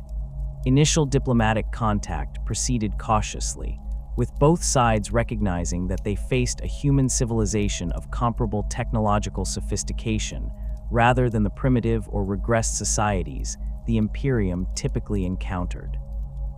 The Interrex's representatives attempted to warn the Imperial forces about the dangers of chaos, but their warnings were dismissed because Imperial doctrine did not acknowledge chaos as a conscious threat worthy of the name they gave it. The situation deteriorated when the sword anatheme was stolen from an Interrex museum, an act the Interrex interpreted as deliberate theft of a dangerous chaos artifact. War erupted between the two civilizations, with the Imperium ultimately destroying the Interrex despite their technological parity. The encounter demonstrated that the Imperial Truth's absolutism prevented meaningful dialogue even with human civilizations that shared the Imperium's goals of protecting humanity from chaos. The psychological impact of forcibly removing spiritual belief systems from human populations manifested in patterns that Imperial administrators struggled to address effectively. Populations stripped of their religious frameworks often experienced collective trauma that undermined social cohesion and individual mental health. Religious belief had provided answers to fundamental questions about meaning, purpose, mortality, and suffering. The Imperial Truth offered material prosperity and protection from external threats, but provided no framework for addressing existential concerns that had troubled humans since the species first developed abstract thought. Why did individuals exist? What happened after death? How should one respond to suffering and injustice? What obligations did people owe to each other beyond practical necessity? The Imperial Truth's response to these questions struck many as inadequate or dismissive. Individuals existed because biological processes had produced them. Nothing happened after death because consciousness was simply neural activity that ceased when the brain stopped functioning. Suffering and injustice were problems to be solved through rational action rather than endured with faith in cosmic justice. People owed each other obligations defined by imperial law and the practical requirements of maintaining civilization. These answers satisfied individuals whose temperaments aligned with materialist philosophy, but they left others feeling that something essential had been stripped from their understanding of reality. The result was often a sense of meaninglessness and despair that no amount of material comfort could alleviate. Suicide rates increased on many worlds following imperial compliance, particularly among older populations who had been raised in religious traditions and struggled to adapt to the Imperial Truth's framework. These individuals had built their entire understanding of reality around beliefs that the Imperium now classified as dangerous delusions. Being told that their life's devotions had been wasted on non-existent entities and that their deceased loved ones had simply ceased to exist rather than moving to an afterlife created psychological crises that many could not resolve. Imperial authorities typically responded to these suicide clusters by intensifying re-education programs and increasing surveillance to identify individuals at risk of self-harm. But these interventions addressed symptoms rather than the underlying spiritual void that the Imperial Truth had created. The irony of the Imperial Truth creating martyrs and strengthening religious conviction through persecution became increasingly apparent as the Great Crusade progressed. Every believer executed for refusing to renounce their faith became a story that underground religious movements used to inspire continued resistance. The narrative of persecution by a godless empire that feared true faith proved remarkably powerful in recruiting new believers and maintaining commitment among existing faithful. Some underground movements actually grew in the aftermath of imperial crackdowns because the persecution validated their belief that they possessed truth that the Imperium desperately wanted to suppress. If the Imperial Truth was simply correct, and religious belief was merely ignorant superstition, why did the Imperium invest such enormous resources in eliminating it? The intensity of imperial opposition to religion suggested to many believers that the Imperium recognized faith as a genuine threat to its power. Certain religious traditions proved particularly resistant to imperial suppression because they had evolved specifically to survive persecution. mystery cults that had existed underground even before Imperial arrival possessed organizational structures and operational security practices that made them extremely difficult to eliminate. These movements had learned across generations how to maintain secrecy, how to identify infiltrators, and how to preserve their traditions even when most practitioners were killed. When Imperial forces attempted to suppress them using standard counterinsurgency methods, they found themselves fighting enemies who had centuries of experience evading detection and maintaining operations despite hostile authorities. Some of these cults survived throughout the Great Crusade and into the Horus Heresy, eventually revealing themselves as chaos cults that had successfully concealed their true nature from Imperial authorities for decades. The question of how to handle populations whose entire cultural identity was inseparable from religious belief created ongoing debates among Imperial administrators and military commanders. Complete cultural erasure was possible through sufficiently extreme measures, but it often resulted in populations so traumatized and disoriented that they could not function as productive Imperial citizens. Allowing some degree of cultural preservation while eliminating supernatural elements required careful judgment about which traditions could be safely maintained and which represented unacceptable chaos corruption risks. Different commanders reached different conclusions based on their own priorities and understanding of Imperial Truth doctrine. Some populations responded to the spiritual void created by the Imperial Truth by transferring their religious impulses to the Emperor himself despite his explicit rejection of worship. These groups argued that they were not engaging in religious belief because they acknowledged the Emperor as human rather than divine, but their practices often resembled traditional worship in every meaningful way. They built shrines to the Emperor, composed hymns praising his achievements, performed ceremonies marking important events in his life, and prayed to him for guidance and protection. Imperial authorities struggled to address this phenomenon because it existed in a gray area between acceptable veneration of the Imperium's founder and forbidden religious practice. Suppressing emperor worship, too, aggressively risked alienating populations who were otherwise loyal Imperial citizens, but allowing it to continue contradicted the fundamental principles of the Imperial Truth. The persistence of religious belief, despite systematic suppression, revealed limitations in the Emperor's understanding of human psychology and culture.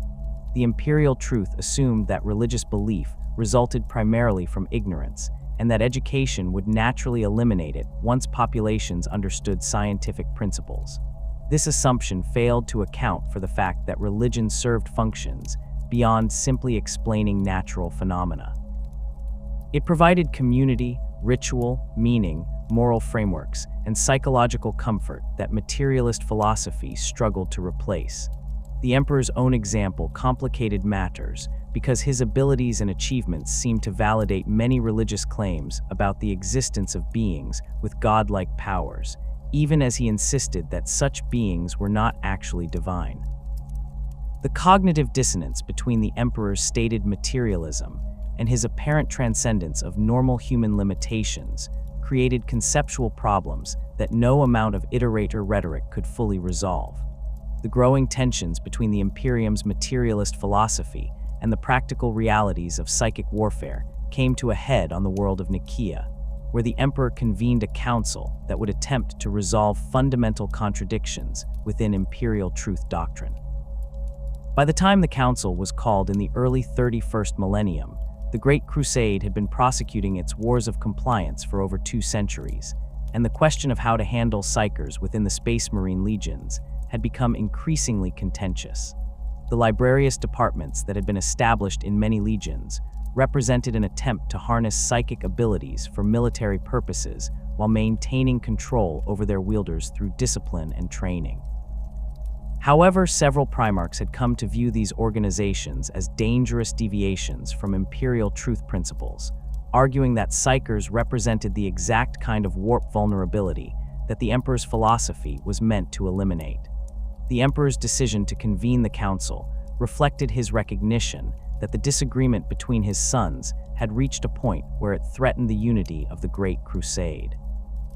Mortarion of the 14th Legion and Leman Russ of the 6th Legion had become increasingly vocal in their opposition to the librarius programs, while Magnus of the 15th Legion defended the use of psychic powers as essential tools that humanity needed to master rather than suppress.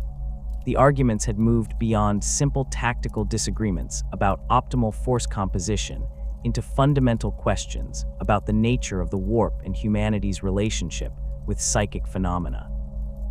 The Emperor could not allow these divisions to fester, particularly as the Great Crusade approached its final stages and the Imperium prepared for the consolidation phase that would follow military conquest.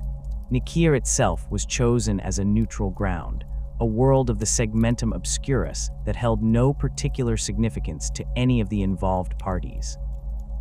The planet possessed adequate facilities to host the thousands of attendees who would participate in or observe the proceedings, including representatives from multiple Space Marine legions, Imperial Army commanders, Mechanicum adepts, and various Imperial officials whose positions required them to understand the Council's conclusions. The gathering represented one of the largest assemblies of Imperial military and administrative leadership since the early days of the Great Crusade, bringing together individuals who typically operated across vast distances and rarely met in person. The Council's proceedings would be recorded and disseminated throughout the Imperium, establishing precedents that would guide Imperial policy regarding psychers for generations. The prosecution's case against the librarius programs drew its primary advocates from Primarchs whose personal experiences had given them particular reasons to distrust psychic powers. Mortarion had grown up on Barbarus, a world where psyker overlords had ruled from toxic mountain peaks and enslaved the human populations in the valleys below. The Death Lord's entire understanding of psychers had been shaped by watching these beings use their abilities to dominate and torment those who lacked similar powers. When Mortarion finally gained the strength to challenge these overlords, he had done so through physical prowess, endurance, and tactical skill, rather than through any psychic gifts of his own. His eventual victory over Barbarus's tyrants had reinforced his conviction that humanity's strength lay in physical capability and determination, rather than in the manipulation of warp energies. Mortarion's arguments at Nicaea reflected this background, and his deep-seated conviction that psychers represented an existential threat to baseline humanity.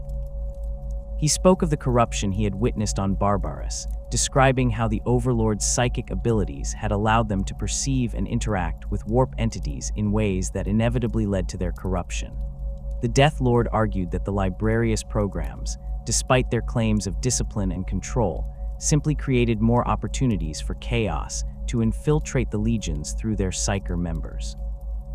Every Space Marine librarian represented a potential vector for demonic possession or warp corruption, and the more powerful the psyker, the greater the threat they posed. Mortarion contended that the Imperial Truth's core insight about the dangers of warp interaction was correct, and that the librarius programs violated these principles by actively encouraging Space Marines to develop and employ psychic abilities. The Death Lord's testimony included detailed accounts of specific incidents where psychers had succumbed to warp corruption despite extensive training and discipline.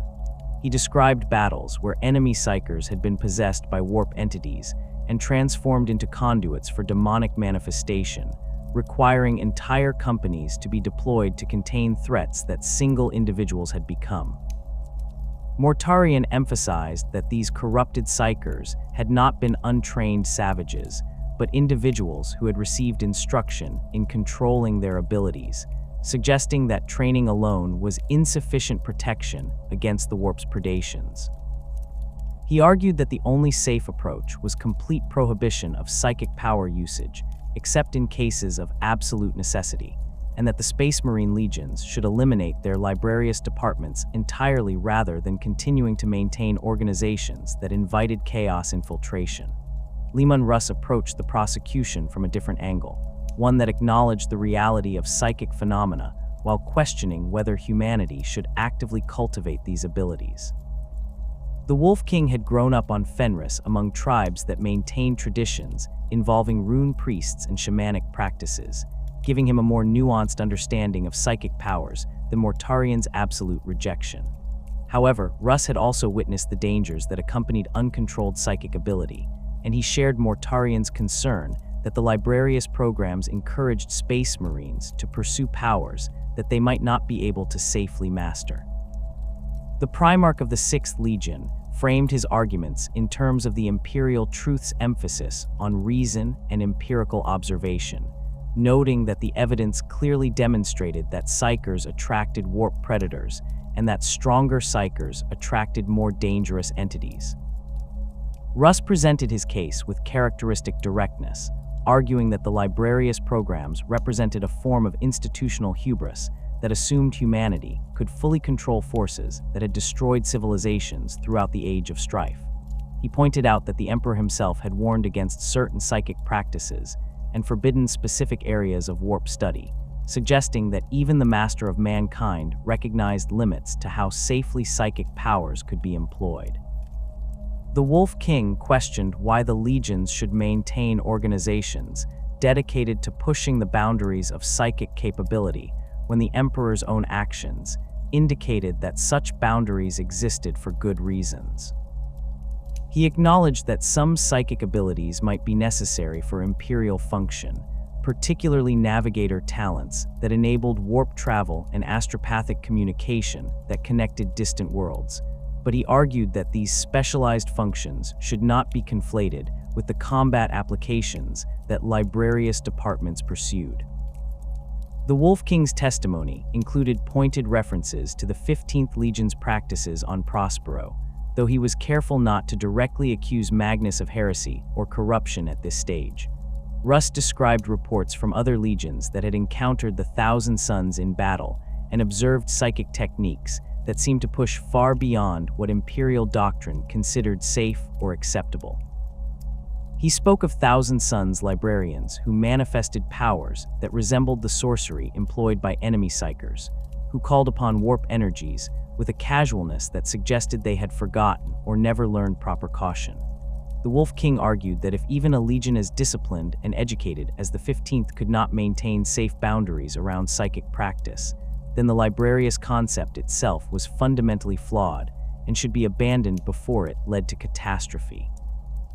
Both Mortarian and Russ emphasized that their opposition to the Librarius programs stemmed from loyalty to the Imperial Truth and concern for the Legion's integrity, rather than from ignorance or superstition. They positioned themselves as defenders of the Emperor's original vision against those who had allowed practical considerations and personal preferences to override doctrinal principles. The prosecution's case did not argue that psychers should be eliminated entirely from Imperial service, recognizing that navigators and astropaths served essential functions that could not be easily replaced.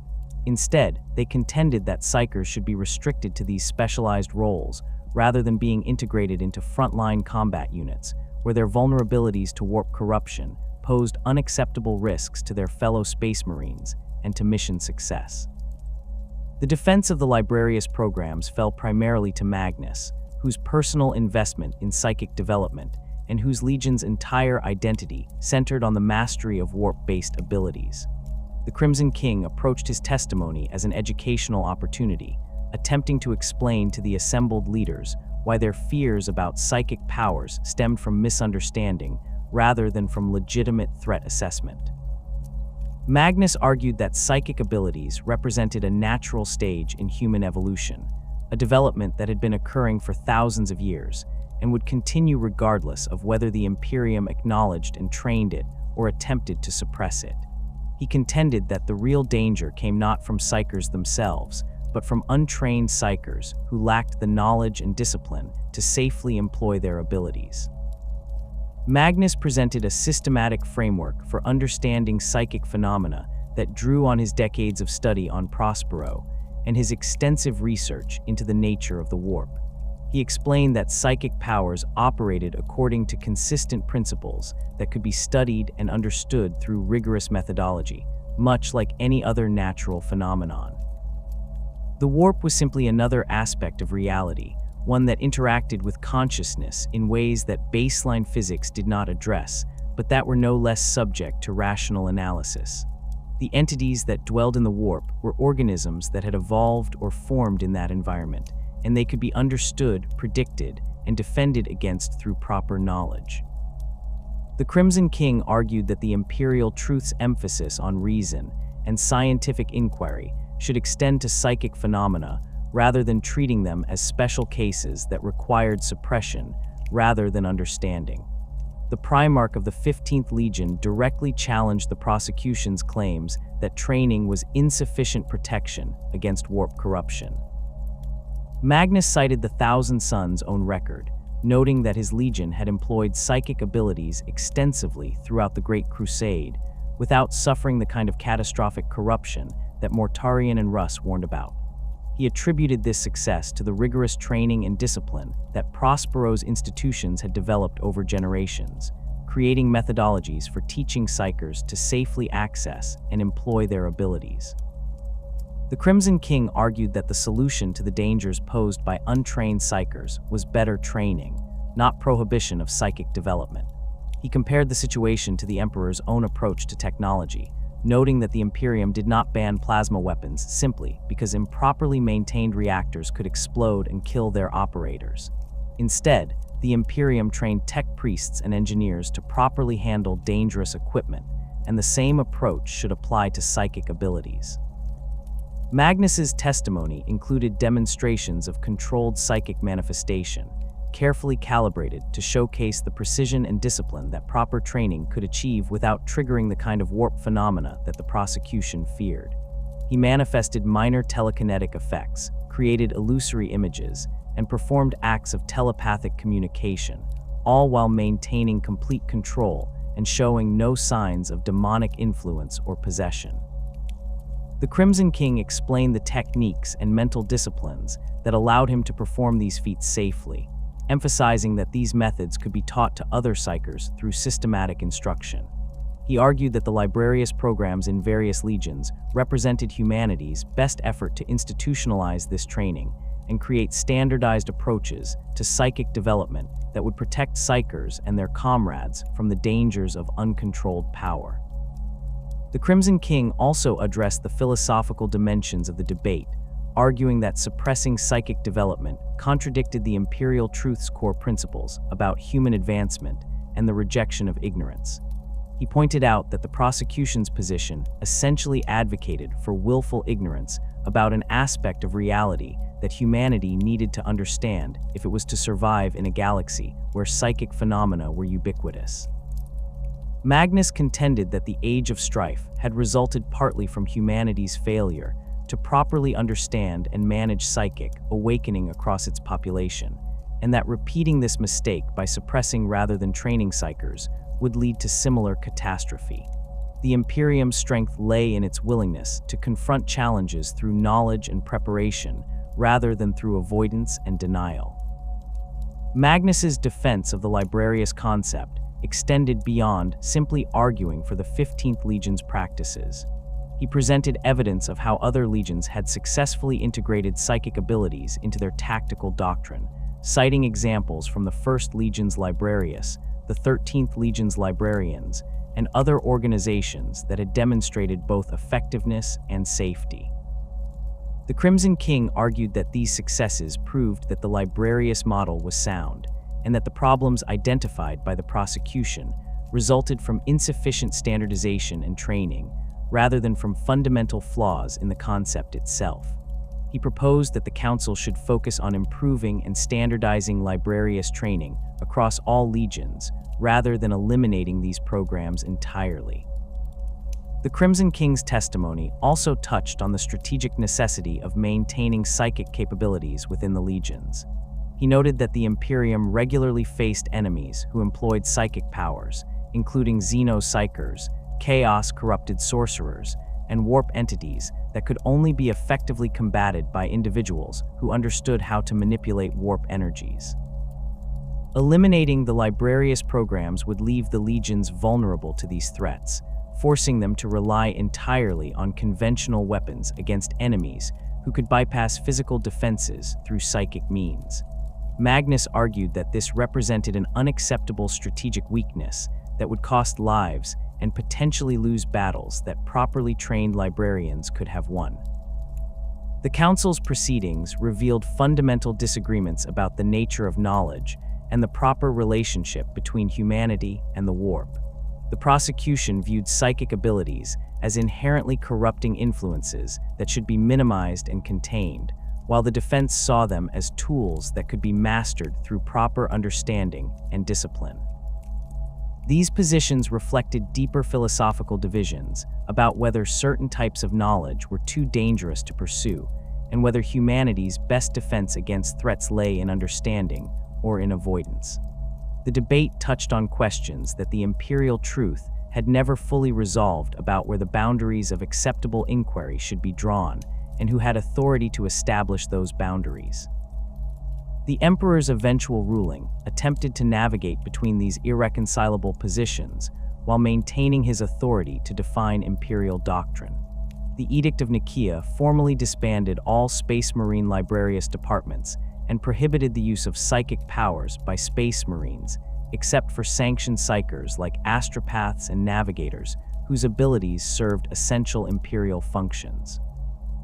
The ruling acknowledged the prosecution's concerns about warp corruption, while stopping short of declaring all psychic ability inherently corrupting. The Emperor framed his decision as a temporary measure that would remain in effect until the Imperium developed better understanding of how to safely train and employ psychic abilities within the legions, though he provided no timeline for when such understanding might be achieved or what criteria would indicate that the prohibition could be lifted. The edict satisfied neither the prosecution nor the defense. Mortarion and Russ had argued for complete prohibition of psychic development within the legions, but the Emperor's ruling still allowed sanctioned psychers to operate and did not address their concerns about these individuals representing vectors for chaos corruption. Magnus had defended the Librarius programs as essential tools that could be safely employed through proper training, but the Emperor's decision eliminated these organizations entirely and prohibited the psychic combat applications that the Crimson King had argued were strategically necessary. The compromise nature of the ruling reflected the Emperor's recognition that he could not fully reconcile the competing concerns without either accepting risks that some of his sons viewed as unacceptable or imposing restrictions that others considered strategically foolish. The practical implementation of the Edict of Nicaea proceeded unevenly across the legions. Some, like the 6th and 14th, had never established extensive Librarius programs and thus faced minimal disruption from the ruling. Others, like the 13th Legion, disbanded their Librarius departments but maintained informal networks of former librarians whose psychic abilities could be called upon in emergencies even if they were no longer officially sanctioned for combat use. The 15th Legion faced the most severe impact because psychic abilities were so thoroughly integrated into the Thousand Sons' identity and tactical doctrine that eliminating them fundamentally changed how the Legion operated. Magnus publicly announced his compliance with the edict, but many observers noted that the Thousand Sons continued to employ techniques that seemed to push the boundaries of what the ruling permitted. The Council of Nicaea represented a critical failure point in the Emperor's grand strategy against chaos. By attempting to restrict psychic development without explaining why certain practices were dangerous, the Emperor created conditions where his sons felt compelled to make their own judgments about acceptable risks. Magnus, in particular, interpreted the edict as an unjust restriction based on the fears of those who did not understand psychic phenomena, rather than as a necessary safeguard against specific threats. This interpretation would lead directly to his decision to violate the edict when he discovered Horus's betrayal, believing that the urgency of warning the Emperor justified breaking a prohibition he viewed as ill-conceived. The catastrophic consequences of that decision vindicated the prosecution's warnings about the dangers of psychic overreach, while simultaneously demonstrating that the Emperor's policy of concealment had left even his most psychically gifted son unprepared for the true nature of the threats he faced. The seeds of the Imperium's greatest catastrophe were planted not in the moment of betrayal, but in the decades of pilgrimage and discovery that preceded it. Lorgar Aurelian, having been broken by the emperor's rejection at Monarchia, embarked on a journey that would transform him from the Imperium's most devoted son into its most dangerous enemy. The word-bearer's Primarch could not accept that his life's work had been built on false premises, that the being he had worshipped as divine insisted on being understood as merely human, however extraordinary.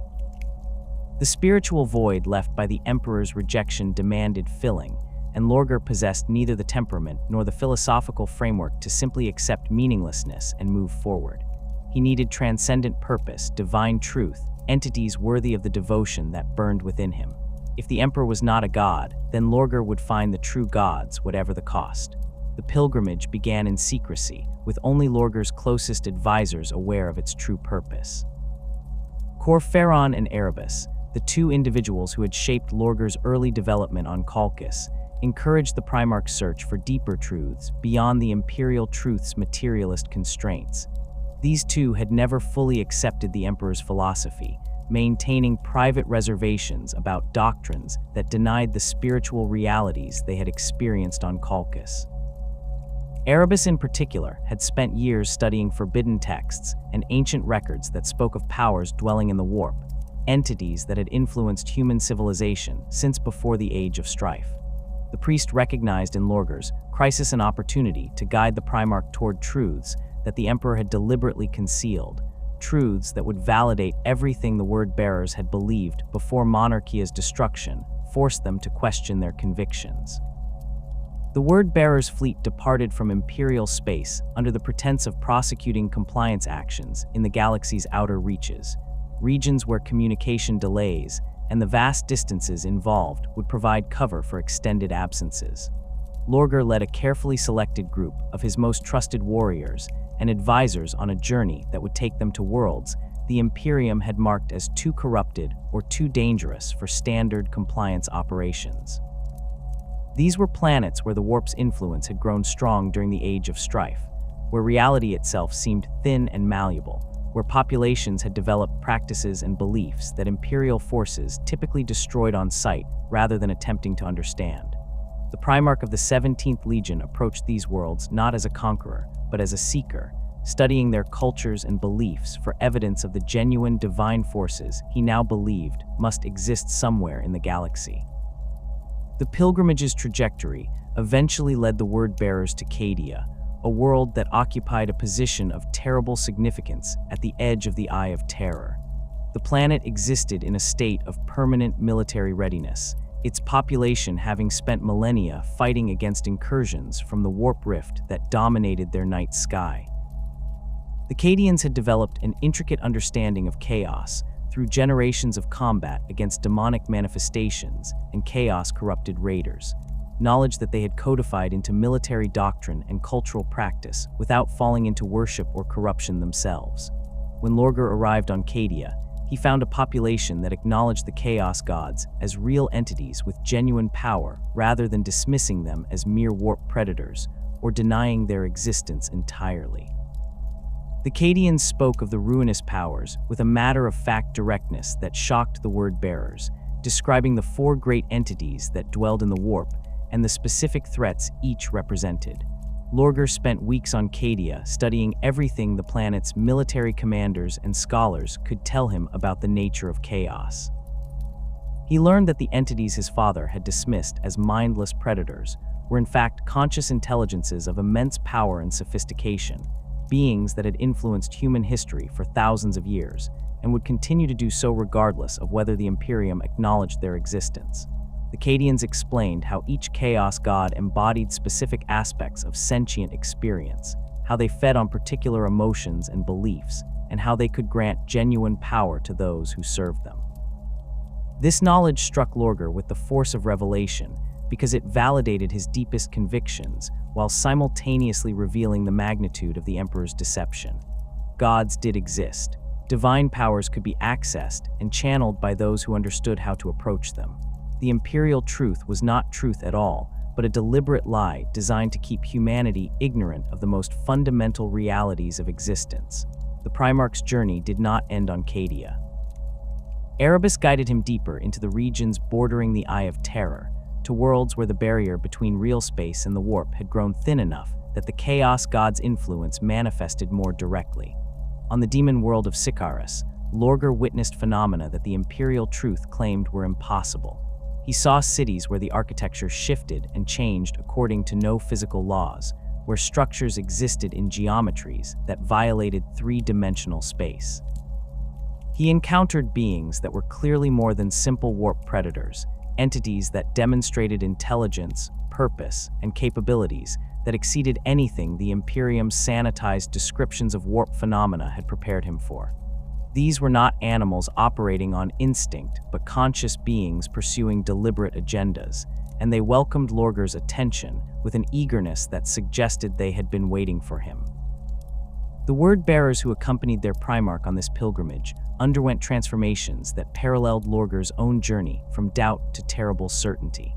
They had followed their father into the darkness, expecting to find evidence that would restore their faith in the Emperor's vision, or at least provide clarity about what had gone wrong at Monarchia. Instead, they discovered that everything they had been taught about the nature of reality was incomplete at best and deliberately false at worst. The Chaos Gods were real. Demons existed as conscious entities rather than mindless predators. Worship and ritual could produce tangible results in the form of blessings, visions, and powers that exceeded anything the Imperium's technology could provide. The word-bearers watched as Lorgar performed ceremonies taught to him by the entities they encountered, rituals that produced effects the Imperial Truth insisted were impossible. They saw their Primarch commune with beings of immense power who offered knowledge, purpose, and the transcendent meaning that the Emperor had denied them. The corruption of these word-bearers proceeded gradually rather than through sudden possession or obvious transformation. The Chaos Gods understood that crude methods would trigger resistance and potentially alert Imperial authorities to what was happening. Instead, they worked through persuasion and revelation, showing the word-bearers truths that the Imperium had concealed and demonstrating that the powers of chaos could be harnessed for purposes that seemed noble or at least justified. A warrior who prayed to Khorne for strength in battle and found himself fighting with superhuman ferocity could rationalize this as simply accessing latent capabilities rather than accepting demonic gifts.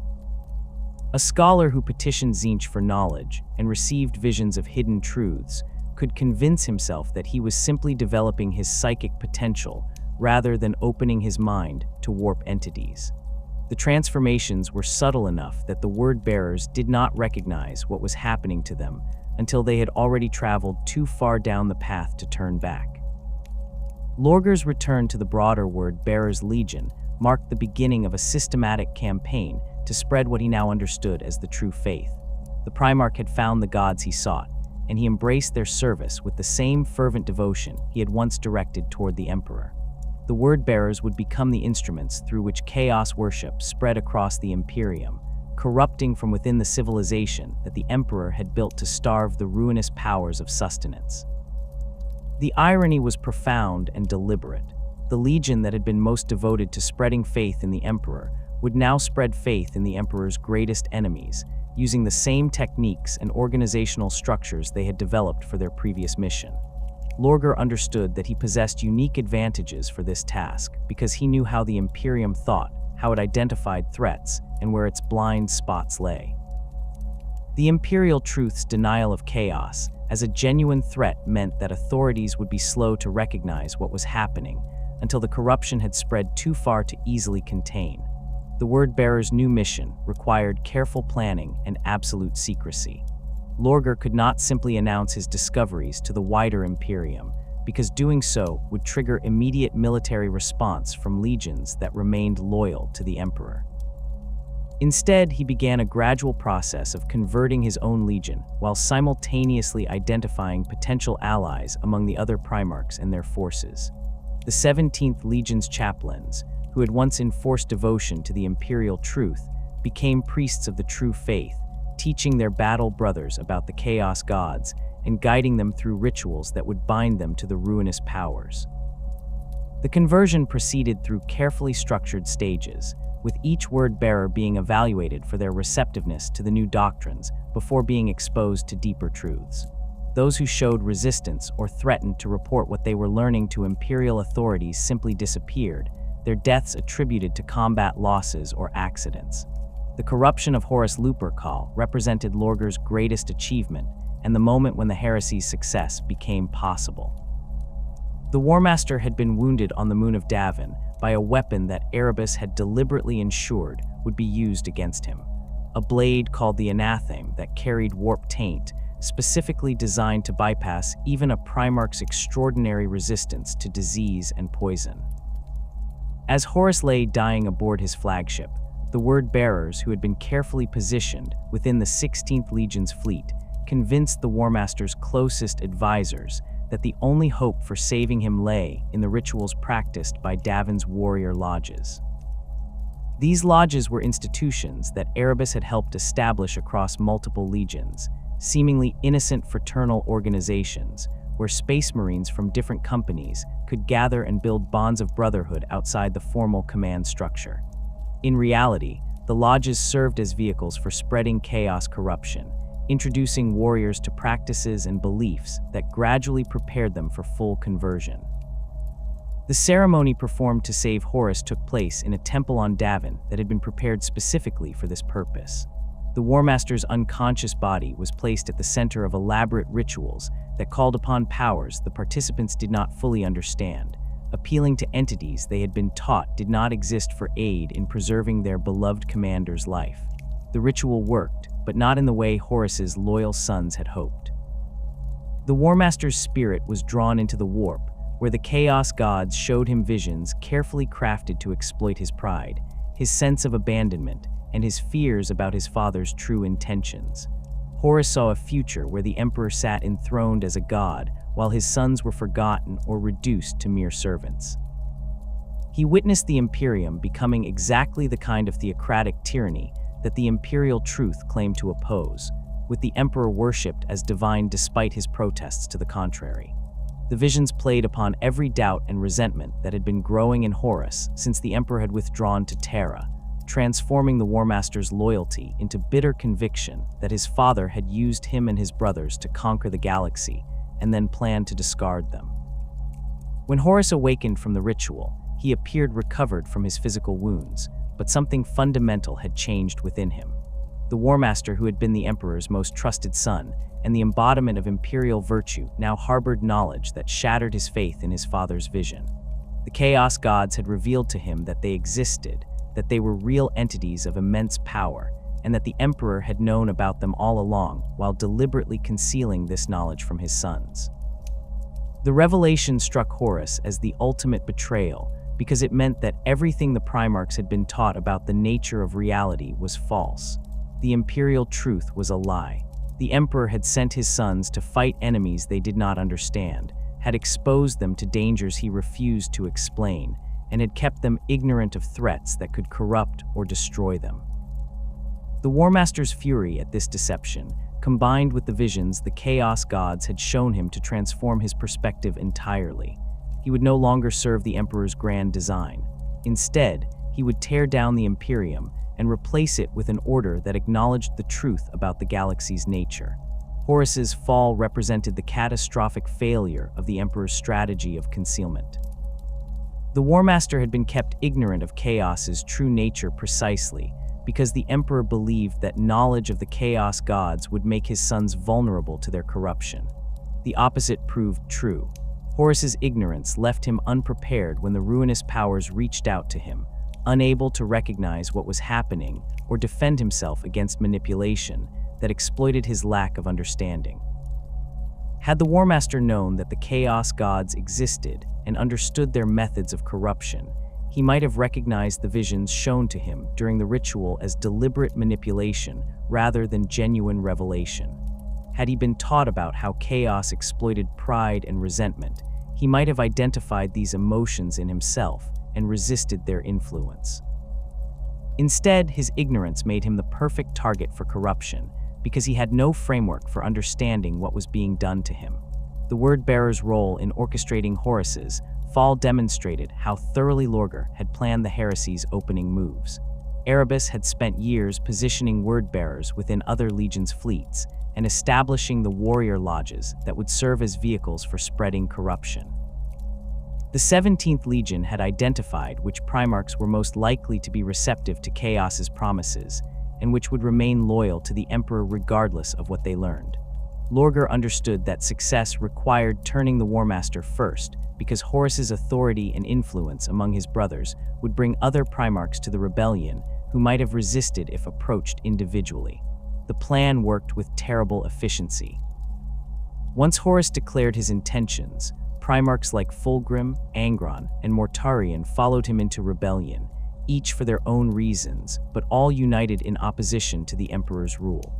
The tragic irony at the heart of the heresy lay in how the Imperial Truth's denial of chaos had created exactly the vulnerabilities it was meant to prevent. The Emperor had built his entire strategy around the assumption that denying the Chaos God's existence and preventing humans from worshipping them would starve these entities of power and eventually eliminate them as threats. The strategy failed because it left humanity unprepared to recognize or resist chaos corruption when it appeared. Populations that had never been taught about the ruinous powers could not identify cult activity until it was too late to contain. Space Marines who did not understand that chaos could corrupt through ideology and belief rather than simple possession were vulnerable to gradual conversion through seemingly innocent practices like the warrior lodges. Primarchs who had been kept ignorant of the true nature of the threats they faced made decisions based on incomplete information, leading them into disasters like Magnus's shattering of the Webway Project's wards or Horus's acceptance of the ritual that would doom him. The Imperial Truth had promised enlightenment and protection through reason and knowledge, but it had delivered ignorance and vulnerability through its deliberate concealment of the galaxy's most fundamental threats. The Emperor's grand design required perfect execution across every front simultaneously, and the failure of his information control strategy undermined everything else he had attempted to achieve. The Webway project that was meant to free humanity from warp dependence lay in ruins, breached by Magnus's well-intentioned warning. The Great Crusade that was meant to reunite humanity under rational governance had instead created the military forces that would tear the Imperium apart in civil war. The Primarchs who were meant to lead humanity to dominance had been corrupted or forced into impossible choices by their ignorance of what they truly faced. The Imperial Truth that was meant to protect humanity from chaos had instead made humanity more vulnerable by denying citizens and soldiers the knowledge they needed to recognize and resist corruption.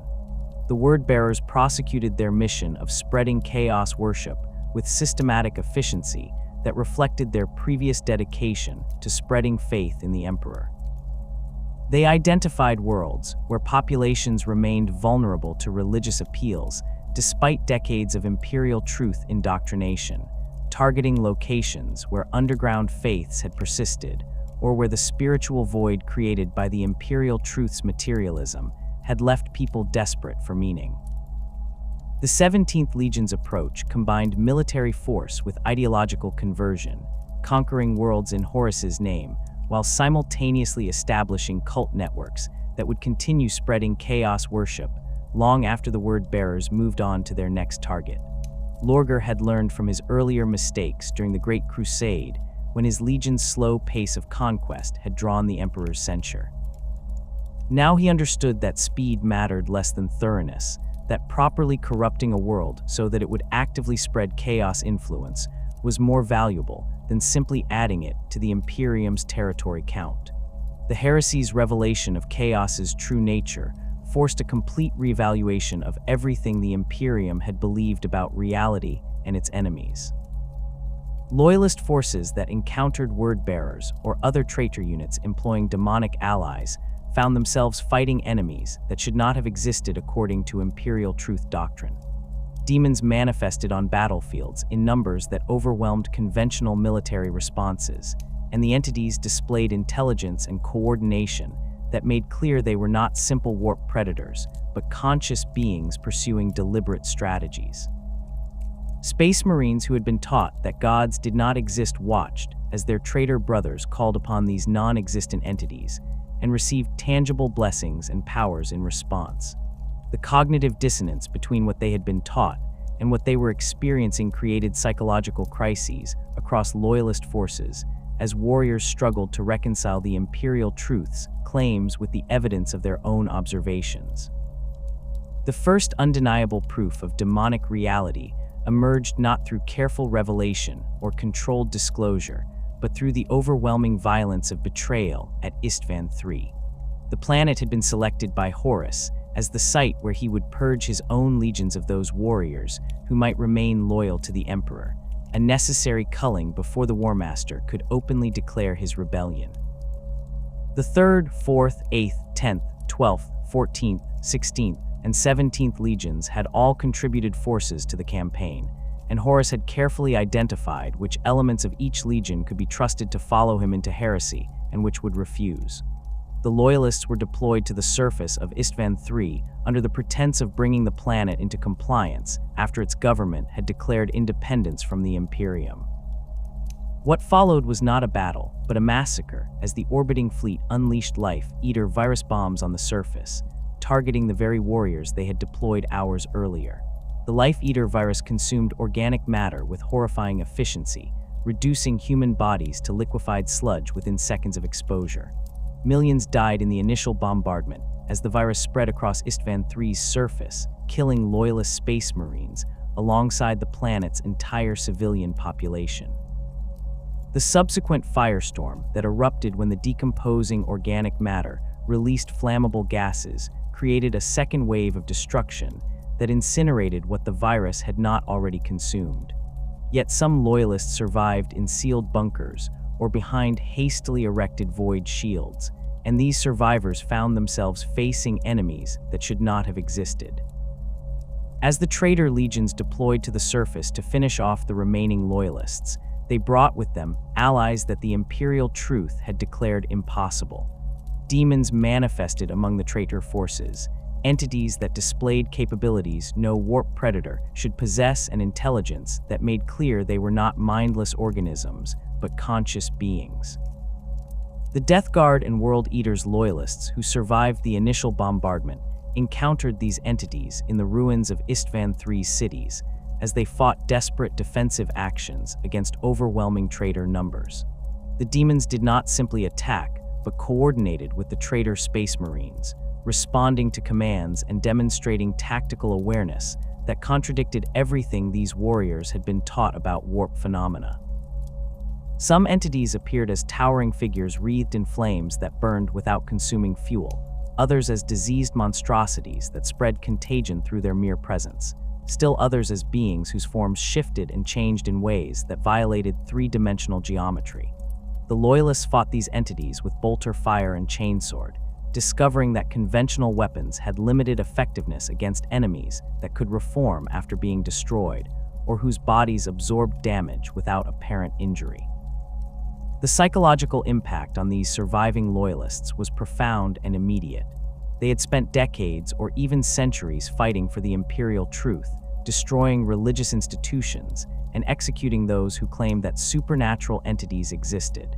Now they faced undeniable proof that such entities were real, fighting alongside their own traitorous brothers against warriors who had remained loyal to the Emperor's vision. The cognitive dissonance created by this experience fractured the certainty that had sustained these space marines throughout their service. Everything they had been taught about the nature of reality was demonstrably false. The Emperor had lied to them, or at minimum had concealed truths that they desperately needed to understand if they were to survive what was happening. The demons were not warp predators operating on instinct but intelligent beings that served the traitor Primarchs and responded to human commands, suggesting a relationship between the traitors and these entities that implied cooperation rather than simple summoning. Captain Saul Tarvitz of the 3rd Legion found himself leading Emperor's Children Loyalists in a defense that grew more hopeless with each passing day as traitor reinforcements continued to arrive, while the Loyalists' ammunition and supplies dwindled. The captain had been among the finest warriors of his legion, exemplifying the pursuit of perfection that had defined the Emperor's children before Fulgrim's corruption. Now he watched as his former brothers deployed alongside entities that his training insisted could not exist, and he struggled to reconcile what he was witnessing with the doctrines he had internalized. Tarvitz ordered his warriors to focus fire on the demons whenever they appeared, discovering through trial and error that sustained fire could disrupt their manifestation, even if it could not permanently destroy them. The captain documented everything he observed, maintaining detailed records of the entity's capabilities and weaknesses in the hope that this information might somehow reach loyalist forces who would face similar threats. The massacre at Istvan III lasted for months as the loyalists refused to surrender despite the impossibility of their situation. They had no hope of evacuation or reinforcement, no possibility of victory, yet they continued fighting because surrender to forces that deployed demons was unthinkable. The traitors eventually overwhelmed them through sheer attrition, but the loyalists' resistance had achieved something the traitors had not anticipated. Word of what was happening on Istvan III reached other Imperial forces through astropathic communications sent before the planet's final fall. The reports spoke of demons fighting alongside traitor space marines, of entities that matched descriptions from forbidden texts that only the most senior Imperial officials had been permitted to study. These communications created panic among loyalist commanders who suddenly understood that they faced enemies wielding capabilities that Imperial doctrine claimed did not exist. The drop site massacre at Istvan V demonstrated the scale of the betrayal and provided additional confirmation of demonic involvement in the rebellion. 7 legions had been dispatched to Istvan V to punish Horus for his actions at Istvan III and bring the War Master to justice. The 7th, 10th, 19th, and Salamander's legions formed the first wave, deploying to the surface to establish a beachhead before the 1st, 8th, 13th, and word-bearers would land in support. The trap was perfectly executed. The first wave fought its way through initial traitor resistance and established positions for the second wave's arrival, only to discover that 4 of the 7 legions had sided with Horus. The Iron Hands, Raven Guard, and Salamanders found themselves caught between traitor forces on all sides as the supposed reinforcements revealed their true allegiance and opened fire on their loyalist brothers. The slaughter at Istvan V exceeded even the horror of Istvan III because it involved full legion deployments rather than just the elements Horus had identified as potentially disloyal. The Iron Hands suffered catastrophic losses as their Primarch Ferrus Manus led a headlong assault directly into traitor lines, his rage at the betrayal overwhelming his usual tactical caution. The Primarch of the 10th Legion fought his way through traitor space marines toward Fulgrim, seeking to personally kill the brother he had once called friend. The duel between Ferrus and Fulgrim ended with the Iron Hands Primarch's death, his head struck from his shoulders by the demonic blade that Fulgrim now wielded. The weapon was no mere sword, but an entity in its own right, a demon bound into physical form that fed on the souls of those it killed. Ferrus Manus became the first Primarch to die in the Heresy, and his death at the hands of a demonically empowered brother sent shockwaves through both loyalist and traitor forces. The Raven Guard and Salamanders fought desperate withdrawal actions as they attempted to extract their surviving warriors from the killing ground. Corax and Vulcan led their legions in fighting retreats that cost thousands of lives, but allowed some portion of their forces to escape the trap. The survivors carried with them accounts of what they had witnessed on Istvan V, descriptions of traitor forces that included not just corrupted space marines, but entities that could only be described as demons. The word-bearers in particular deployed alongside beings that the Loyalists recognized from ancient texts as servants of powers that the Imperial Truth claimed did not exist. These entities fought with coordination and purpose that made clear they were not simply warp predators that had been accidentally summoned, but deliberate allies of the traitor legions. The Shadow Crusade that Lorgar and Angron prosecuted across the Ultramar sector brought demonic reality to populations that had been among the most thoroughly indoctrinated in Imperial Truth philosophy. The 500 worlds had been model implementations of the Emperor's vision, with educational systems and cultural institutions that had spent decades eliminating religious belief and establishing materialist worldviews as the foundation of civilization. When the Word-bearers and World-eaters arrived in Ultramar, they brought with them not just military forces, but ideological weapons designed to shatter the population's faith in the Imperial Truth. The traitors deployed demons openly in their assaults, ensuring that civilian populations witnessed entities that their education had taught them could not exist. The psychological impact was devastating, as entire populations watched their understanding of reality collapse in real time. The Battle of Calth demonstrated how thoroughly the Word-bearers had planned their assault on Ultramar's heart. Lorgar had spent years studying his brother Guilliman's methods and identifying vulnerabilities in the 13th Legion's organization and deployment patterns. The attack began with a surprise assault that caught the Ultramarines during what they believed was a friendly gathering of two legions preparing for joint operations. Word-bearers' forces opened fire on their unsuspecting brothers, while simultaneously sabotaging Calth's orbital defenses and ground installations. The traitors had positioned scrap code within Calth systems that activated during the assault, crippling the planet's ability to respond effectively to the attack. Demons manifested across Calth's surface as Word-bearers' sorcerers performed rituals that tore holes in reality, allowing entities from the warp to pour through into real space. The civilian population of Calth witnessed horrors that their decades of Imperial Truth education had not prepared them for. Demons stalked through the arcologies and underground cities, killing with methods that ranged from simple physical violence to esoteric attacks that destroyed minds or transformed victims into gibbering madness. The entities displayed capabilities that made clear they were not animals or simple predators, but intelligent beings pursuing deliberate agendas. Some demons spoke to their victims, offering bargains or making demands that implied consciousness and purpose. Others demonstrated knowledge of events and individuals that they should not have possessed if they were simply warp organisms operating on instinct. The survivors of these encounters found themselves forced to confront the fact that everything they had been taught about the nature of reality was incomplete at best and deliberately false at worst. Guilliman's response to the betrayal at Calth reflected his pragmatic nature and his willingness to adapt to new information regardless of how it contradicted previous understanding. The Primarch of the 13th Legion recognized immediately that his warriors were facing enemies that Imperial doctrine had not prepared them to fight.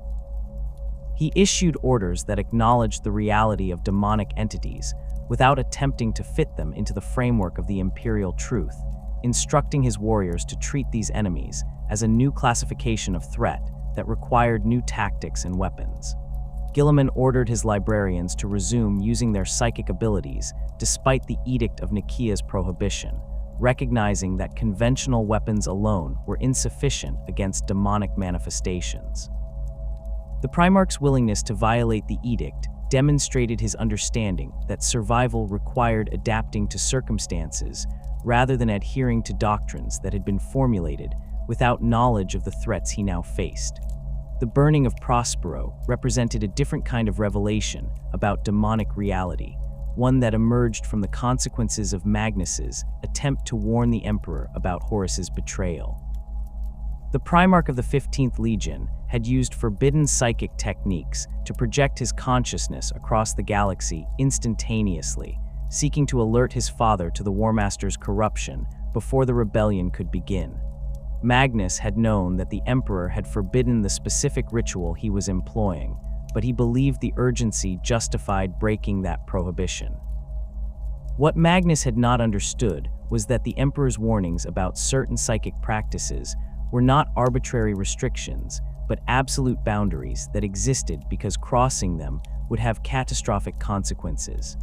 The ritual Magnus performed shattered the wards protecting the Emperor's Webway project, creating a massive breach through which demons poured into the tunnels beneath the Imperial Palace. The Emperor's response to this catastrophe was to dispatch Leman Russ and the 6th Legion to Prospero with orders to bring Magnus to Terra to answer for his actions. The exact nature of these orders would remain subject to debate and recrimination for millennia, with some claiming the Emperor had commanded Magnus's arrest, while others insisted that Russ had been ordered to execute the Crimson King. What was not in doubt was that Horus, already deep in his betrayal, had intercepted and altered the orders to ensure that Russ would approach the situation with maximum aggression. The War Master knew that Magnus represented a potential threat to his plans, because the Crimson King's psychic abilities might allow him to perceive Chaos's manipulations and warn other Primarchs about what was truly happening. Ensuring Magnus's death or corruption served Horus's purposes regardless of which outcome occurred. The Space Wolves arrived at Prospero with the Sisters of Silence and elements of the Adeptus Custodes, forces specifically equipped to combat Psykers and nullify their abilities. Russ attempted to communicate with Magnus before beginning the assault, but the Crimson King had withdrawn into despair and self-recrimination after realizing what his warning had cost. Magnus believed he deserved punishment for his hubris and initially refused to allow his legion to defend Prospero, accepting the Space Wolves' attack as just consequence for his actions. The Thousand Sons found themselves under assault without their Primarch's leadership or permission to employ their full capabilities in defense. The battle that followed was not a fair fight, but a slaughter as the Space Wolves systematically destroyed the Thousand Sons' defensive positions and burned the libraries and repositories where Prospero had stored millennia of accumulated knowledge about psychic phenomena and the warp's nature. The demons that manifested during Prospero's burning emerged not as allies of either side, but as opportunistic predators drawn to the massive psychic energies being unleashed by the battle. The Space Wolves found themselves fighting entities that their training had taught them were simply dangerous warp predators, but the scale and coordination of the demonic manifestations suggested something more organized than simple opportunistic feeding. The Thousand Sons recognized these entities for what they truly were, because Magnus had taught his legion about the warp's genuine nature, despite the Emperor's prohibitions against such knowledge. The 15th Legion's warriors called upon their own understanding of warp manipulation to combat the demons, employing techniques that the Space Wolves viewed as sorcery indistinguishable from what their enemies used. Magnus's eventual decision to save his legion by accepting Tzeentch's bargain represented the final tragedy of Prospero's fall. The Primarch had spent the battle watching his sons die, while he wallowed in guilt and self-pity, believing that he deserved to lose everything as punishment for his mistake. When he finally roused himself to action, he discovered that conventional methods could not save the remnants of his legion from complete destruction. The Space Wolves had broken through the final defensive positions and were advancing on the Thousand Sons' last strongholds. Magnus performed a ritual that transported the survivors of his legion away from Prospero, but the cost of that ritual was accepting service to the Chaos God, whose whispers he had heard throughout his life. Tzeentch had been manipulating Magnus for decades, encouraging his pursuit of forbidden knowledge and guiding him toward decisions that would eventually force him into this moment of desperate choice. The Crimson King's fall demonstrated how the Emperor's policy of concealment had created exactly the conditions that made his sons vulnerable to corruption. The psychological trauma experienced by Imperial forces confronting undeniable proof of demonic reality manifested in patterns that varied depending on how thoroughly individuals had internalized the Imperial Truth. Space Marines who had spent decades or centuries enforcing the doctrine found themselves experiencing cognitive dissonance so severe that some suffered complete psychological breaks. These warriors had executed civilians for claiming that demons existed, had destroyed religious institutions for teaching that supernatural entities were real, and had mocked those who expressed fear of warp-based threats as superstitious primitives. Now they faced the reality that those they had persecuted had been correct, and that they had been the ignorant ones, enforcing lies while believing they spread truth. Some Space Marines responded to this revelation by doubling down on their commitment to the Imperial Truth, insisting that the entities they fought were simply previously unknown warp predators rather than the demons that religious texts had described. This denial allowed them to maintain psychological stability, but left them unprepared to effectively combat enemies they refused to properly understand. Other warriors responded by experiencing complete loss of faith in the Imperium and the Emperor's vision. If the master of mankind had lied about something as fundamental as the existence of demonic entities, what other falsehoods had he propagated? Could anything the emperor had taught be trusted, or was the entire imperial project built on deception? These questions led some loyalists to despair, and others to rage as they struggled to reconcile their commitment to the Imperium with their growing understanding that they had been deliberately kept ignorant of threats that could kill them. The most psychologically resilient warriors found ways to compartmentalize the contradiction, accepting that the emperor had concealed truths while maintaining faith that he had done so for reasons that served humanity's ultimate survival. This position required a level of cognitive flexibility that not all Space Marines possessed, particularly those from legions like the 7th, whose culture emphasized absolute commitment to stated doctrine. The Emperor's entombment upon the Golden Throne following his confrontation with Horus aboard the Vengeful Spirit created a power vacuum in ideological leadership that the Imperium struggled to fill. The Master of Mankind had been the sole source of authoritative interpretation for the Imperial Truth, the only individual who could definitively state what the doctrine meant and how it should be applied in specific circumstances. His incapacitation left the Imperium without clear guidance on how to reconcile the Imperial Truth's claims with the undeniable reality of chaos that the Heresy had revealed. Malcador the Sigillite had served as the Emperor's voice in administrative matters, but even the Sigillite's authority did not extend to fundamentally reinterpreting the philosophical foundations of imperial civilization.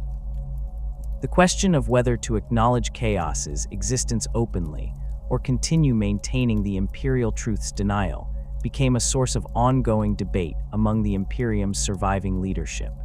The desperate measures taken by remaining imperial authorities to explain chaos phenomena while maintaining the Imperial Truth's framework produced doctrinal contortions that satisfied no one. Some officials argued that demons should be reclassified as a particularly dangerous form of xenos, alien entities that happen to dwell in the warp rather than in real space, but that were not fundamentally different from other hostile species the Imperium fought. This explanation had the advantage of not requiring admission that the Imperial Truth had been false, but it failed to account for how these supposed xenos could be summoned through ritual and worship, or why they demonstrated such specific interest in human emotion and belief. Other authorities proposed that demons were psychic constructs created by human minds, tulpas given temporary reality through the combined belief of populations, which would mean they were not truly independent entities, but rather dangerous manifestations of human psychology. This framework preserved the Imperial Truth's materialism while acknowledging demonic reality, but it struggled to explain why these constructs displayed consistent characteristics across different manifestations, and why they appeared to possess genuine consciousness rather than simply reflecting their creators' expectations. The most honest assessment came from those who acknowledged that the Imperial Truth had been a necessary lie, a doctrine designed to serve strategic purposes rather than to accurately describe reality. This position held that the Emperor had known about chaos all along and had deliberately concealed this knowledge because he believed that denying the chaos god's existence would weaken them more effectively than attempting to fight them while acknowledging their reality. The Heresy had proven this strategy unsuccessful, but that did not necessarily mean it had been wrong to attempt it. These officials argued that the Imperium should now shift to a new approach that acknowledged chaos's existence while still refusing to worship or empower the ruinous powers through faith. This perspective would eventually inform the development of institutions like the Inquisition, organizations that operated with full knowledge of chaos, while working to prevent that knowledge from spreading to populations that might be corrupted by it. The question of what to tell imperial citizens about the entities they had witnessed during the Heresy created practical problems that required immediate solutions. Populations across the Imperium had seen demons manifest during traitor attacks or had heard accounts from refugees and military personnel about the supernatural enemies that fought alongside the rebels. Simply denying that these events had occurred was impossible, because too many witnesses existed, and suppressing all of them would have required killing substantial portions of the Imperium's population. The solution that emerged involved acknowledging that the traitors employed dangerous warp-based weapons and entities, while avoiding any framework that suggested these entities deserved worship or represented genuine divine powers. Official pronouncements described demons as warp predators that the traitors had learned to summon and control through forbidden techniques, emphasizing that these entities were tools used by the rebels rather than powers that the rebels served. This explanation maintained the core of the Imperial Truth's materialism, while accommodating the reality that populations had witnessed. It positioned humanity as still fundamentally in control of the situation, with the traitors simply employing particularly dangerous weapons rather than serving entities that transcended human understanding. The framework struggled when confronted with evidence of traitor worship and the religious dimensions of chaos corruption, but it provided a narrative that allowed the Imperium to function without completely abandoning the philosophical foundations that the Emperor had established. The approach represented a compromise between truth and utility, acknowledging enough reality to maintain credibility, while concealing enough to prevent the kind of mass panic or religious revival that might empower chaos further. The Imperium that emerged from the Horus Heresy bore little resemblance to the rational civilization the Emperor had envisioned. The Siege of Terra had shattered not just the Imperial Palace's walls, but the philosophical foundations upon which the entire Imperial project had been built. When the Emperor was interred upon the Golden Throne, kept alive by machinery and the daily sacrifice of 1,000 psychers, the Imperium lost its only authoritative voice on matters of doctrine and belief. The power vacuum created by his incapacitation allowed interpretations of imperial philosophy to proliferate without any mechanism for establishing which versions were correct. The Imperial Truth, already undermined by the undeniable manifestation of demonic reality during the Heresy, began its transformation into something its architect would have found abhorrent. The immediate post-Heresy period saw pragmatic necessity override philosophical consistency as the Imperium struggled simply to survive. Robute Guilliman assumed leadership of the shattered Imperium and focused on practical matters of reconstruction and reorganization rather than on resolving the ideological contradictions that the heresy had exposed. The Primarch of the 13th Legion authored the Codex Astartes and oversaw the second founding that broke the remaining loyal legions into smaller chapters, implementing reforms designed to prevent any single military commander from wielding enough power to threaten the Imperium as Horus had done. Guilliman's administrative genius provided the structures that allowed the Imperium to function despite the loss of the Emperor's direct guidance, but the Primarch could not resolve the fundamental question of what imperial citizens should believe about the nature of reality and their place within it. The spiritual void that the Imperial Truth had created became impossible to ignore once the Emperor was no longer present to enforce his materialist philosophy. Populations across the Imperium had witnessed horrors during the heresy that demanded explanation and meaning. Millions had watched their worlds burn, had seen loved ones killed by traitors and demons, had experienced suffering on scales that purely materialist philosophy struggled to address. The Imperial Truth offered no framework for processing this trauma beyond acknowledging it as unfortunate but ultimately meaningless in cosmic terms. People existed, they suffered, they died, and nothing they believed or did mattered beyond its practical material consequences. This perspective had been difficult enough to maintain during the Great Crusade when the Imperium was ascendant and victory seemed inevitable. In the aftermath of the heresy, with the Emperor incapacitated and half the Imperium in ruins, materialism's cold comfort proved insufficient for populations desperate for meaning in their suffering. The earliest forms of emperor worship emerged not from any organized movement, but from spontaneous expressions of grief and hope among populations that had no other framework for processing what had happened. Citizens who had been taught that gods did not exist found themselves confronted with the reality that the emperor possessed capabilities that exceeded anything they could comprehend through materialist explanation. He had created the Primarchs through methods that combined genetic engineering with processes that even the Mechanicum could not fully understand. He had guided the Astronomicon, the psychic beacon that made warp travel possible across the entire Imperium.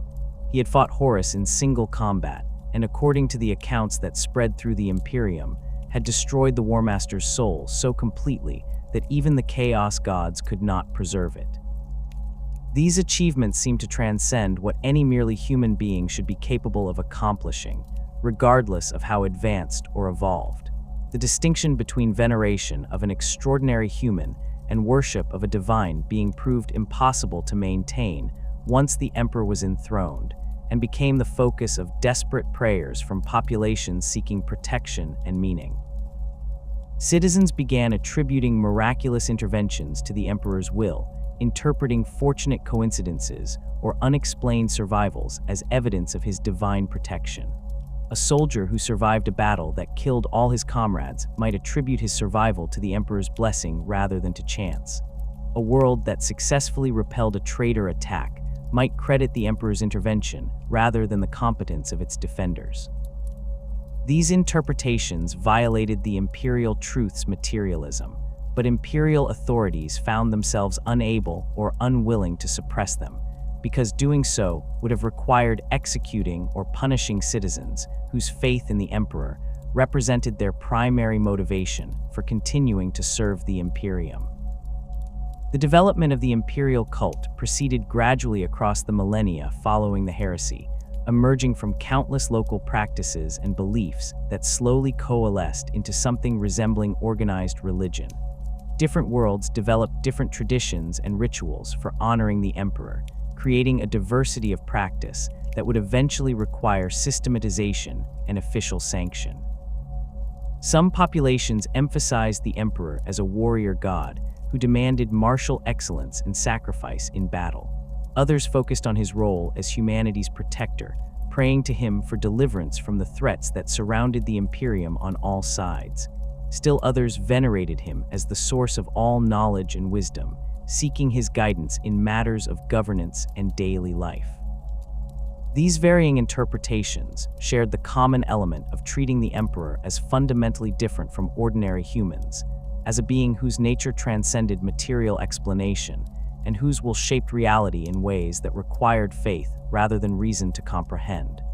The ecclesiarchy's formal establishment in the 32nd millennium represented the final abandonment of any pretense that the Imperium maintained the Emperor's materialist philosophy. The organization began as an attempt to bring order to the chaotic proliferation of Emperor worship practices across the Imperium, establishing standardized doctrines and rituals that would replace the countless local variations with a unified imperial faith. The early ecclesiarchy's leaders argued that their work served the Emperor's ultimate goals, even if it contradicted his stated philosophy, claiming that the faith they promoted strengthened the Imperium and provided the psychological resilience that populations needed to endure the horrors of the 41st millennium. They pointed to the undeniable reality that faithful populations fought harder, endured more suffering, and maintained loyalty under conditions that would break those who lacked spiritual conviction. If faith in the Emperor as divine made the Imperium stronger, then promoting that faith served his purposes regardless of what he had said about religion during his active rule. The transformation of the Emperor from secular leader to God Emperor occurred through the systematic reinterpretation of his life and achievements within an explicitly religious framework. The imperial cult's theologians constructed elaborate doctrines that explain the Emperor's creation of the Primarchs as divine acts of creation rather than genetic engineering. His victories during the Unification Wars became holy crusades against heresy and corruption. His guidance of the Great Crusade was reframed as a divine mission to bring humanity under the protection of its rightful God. The Imperial Truth itself was reinterpreted as a necessary deception, a temporary teaching meant to prepare humanity for the eventual revelation of the Emperor's true divine nature. This revisionist history required ignoring or explaining away the Emperor's explicit and repeated rejections of worship, but the ecclesiarchy's theologians proved adept at finding interpretations that preserved their desired conclusions regardless of contradictory evidence.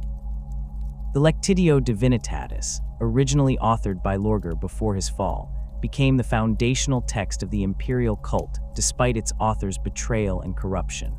The bitter irony that the Imperium's official religion derived from the writings of a traitor primarch who had fallen to chaos was not lost on those familiar with the heresy's history, but the text's content proved too useful for the ecclesiarchy to abandon.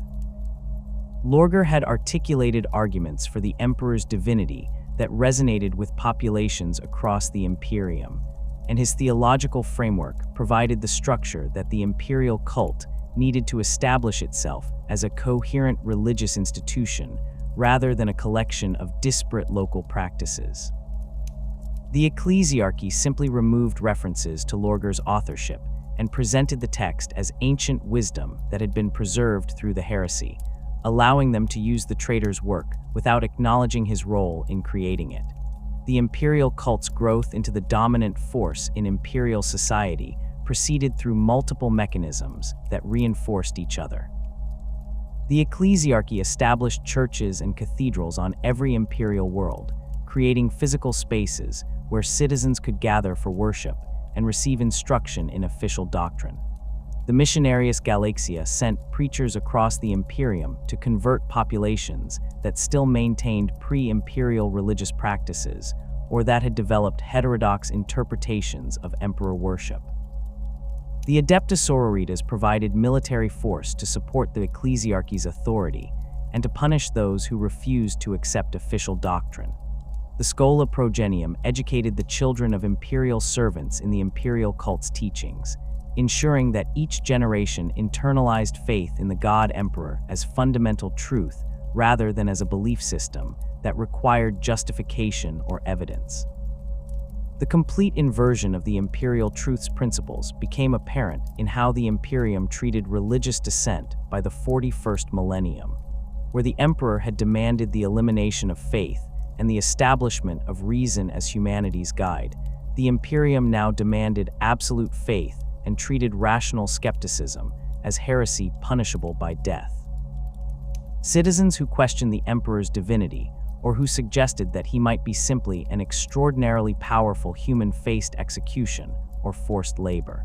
Populations that maintained non-imperial religious practices were subjected to the same persecution that the Great Crusade had inflicted on theocratic worlds, with the Missionarius Galaxia employing methods that would have been familiar to the iterators of the 31st millennium. The Imperium had become exactly the kind of dogmatic theocracy that the Imperial Truth had been designed to prevent, enforcing religious orthodoxy through violence and treating faith as more important than any material concern. The ecclesiarchy's power reached its apex during the Age of Apostasy in the 36th millennium, when the High Lord Goge Vander combined the positions of ecclesiarch and master of the administratum to establish a tyranny that nearly destroyed the Imperium from within. Vander's reign demonstrated how thoroughly the imperial cult had displaced any remnants of the emperor's rational philosophy. The High Lord ruled through appeals to faith and religious authority rather than through demonstrated competence or reasoned argument. He commanded the Adepta Sororitas, who served him with fanatical devotion based on their belief that he spoke with the emperor's voice. His regime executed millions for heresy, with the definition of heresy expanding to include any criticism of Vander's rule or any suggestion that his policies contradicted the emperor's will. The Age of Apostasy ended only when Sebastian Thor led a reformation that removed Vander from power and established new restrictions on the ecclesiarchy's authority, but the fundamental nature of the Imperium as a theocratic state remained unchanged. The Inquisition's relationship with the imperial cult reflected the ongoing tension between the need for accurate information about threats and the imperative to maintain faith among the general population. The Inquisition operated with full knowledge of chaos's nature and the genuine dangers that the warp posed to humanity, understanding that the entities the imperial cult dismissed as mere demons were in fact conscious intelligences of immense power that actively sought to corrupt and destroy humanity. Inquisitors recognized that faith in the emperor provided genuine protection against chaos corruption, because it gave individuals psychological resilience and a framework for resisting the ruinous power's temptations. However, they also understood that faith alone was insufficient and that knowledge of chaos's methods and goals was necessary for effectively combating its influence. The Inquisition thus maintained the emperor's original strategy of concealing information from the general population while operating with full awareness of truths that would shatter most citizens' faith if revealed. The practical effectiveness of faith as a defense against chaos complicated any simple assessment of whether the imperial cult's dominance represented betrayal or fulfillment of the emperor's goals. Populations that genuinely believed in the god emperor demonstrated measurably greater resistance to chaos corruption than those who maintained materialist worldviews or who lacked strong convictions.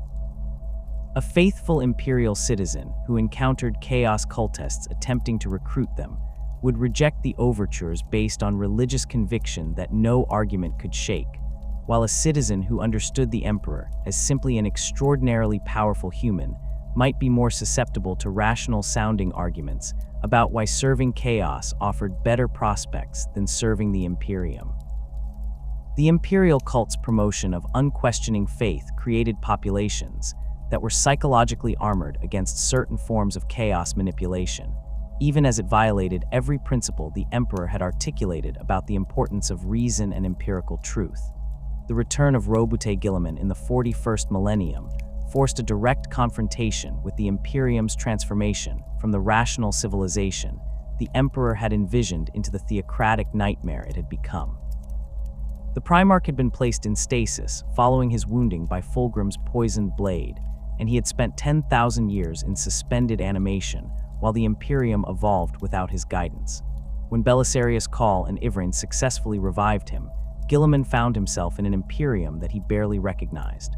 The administrative structures he had established through the Codex Astartes remained, but they served a state that had abandoned everything the Emperor had fought to achieve.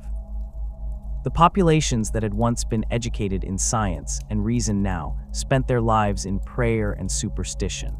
The institutions that should have been dedicated to advancing human knowledge instead focused on maintaining religious orthodoxy and punishing heresy. Guilliman's initial encounters with the imperial cult produced reactions that ranged from horror to barely contained rage. The Primarch attended services in the great cathedrals that had been built to honor his father, and listened to priests proclaim doctrines that contradicted everything the emperor had taught. He watched as populations that should have been working to improve their material conditions instead spent hours in prayer and ritual. He observed the ecclesiarchy's power and recognized it as exactly the kind of religious tyranny that the Great Crusade had been launched to destroy. The Primarch's attempts to explain that the emperor was not a god and had never wanted to be worshipped met with responses that ranged from confused incomprehension to accusations of heresy. The citizens of the 41st millennium could not conceive of the emperor as anything other than divine, and suggestions to the contrary struck them as blasphemous attacks on the foundation of their entire civilization. The Lord Commander's assessment of what the Imperium had become was documented in his private writings and in conversations with those few individuals he trusted with his honest opinions. Guilliman recognized that the Emperor's vision had been utterly destroyed, replaced by everything he had fought against. The Imperial Truth's emphasis on reason had been abandoned in favor of the most dogmatic theocracy in human history. The Great Crusade's goal of eliminating religious belief had resulted in the establishment of a state religion more powerful and oppressive than any the Crusade had encountered. The Emperor's insistence on being understood as human had been overridden by a cult that treated him as the one true God whose will superseded all other concerns. The Primarch understood that this transformation had not occurred through malice or deliberate betrayal, but through the accumulated decisions of individuals who believed they were serving the Emperor's ultimate purposes even as they violated his stated principles. Guilliman's recognition that he could not simply dismantle the imperial cult without destroying the Imperium itself represented perhaps his most bitter realization. The faith that he found so abhorrent had become the glue holding imperial society together. populations endured horrific conditions and made tremendous sacrifices because they believed the God Emperor demanded it and would reward their faithfulness. The Adeptus Sororitas fought with fanatical courage because they believed they served a divine cause.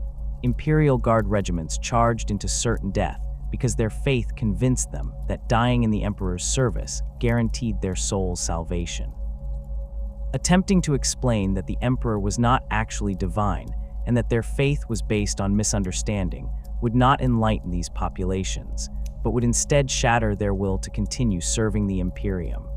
The practical necessity of maintaining the imperial cult conflicted with Guilliman's commitment to truth and his loyalty to his father's original vision, creating a tension that the Primarch struggled to resolve. The Lord Commander's compromise involved accepting the imperial cult's existence while attempting to reform its worst excesses and redirect its energies toward practical purposes. Guilliman could not tell the Imperium's citizens that their faith was false, but he could emphasize interpretations of that faith that encouraged productive behavior rather than pure mysticism.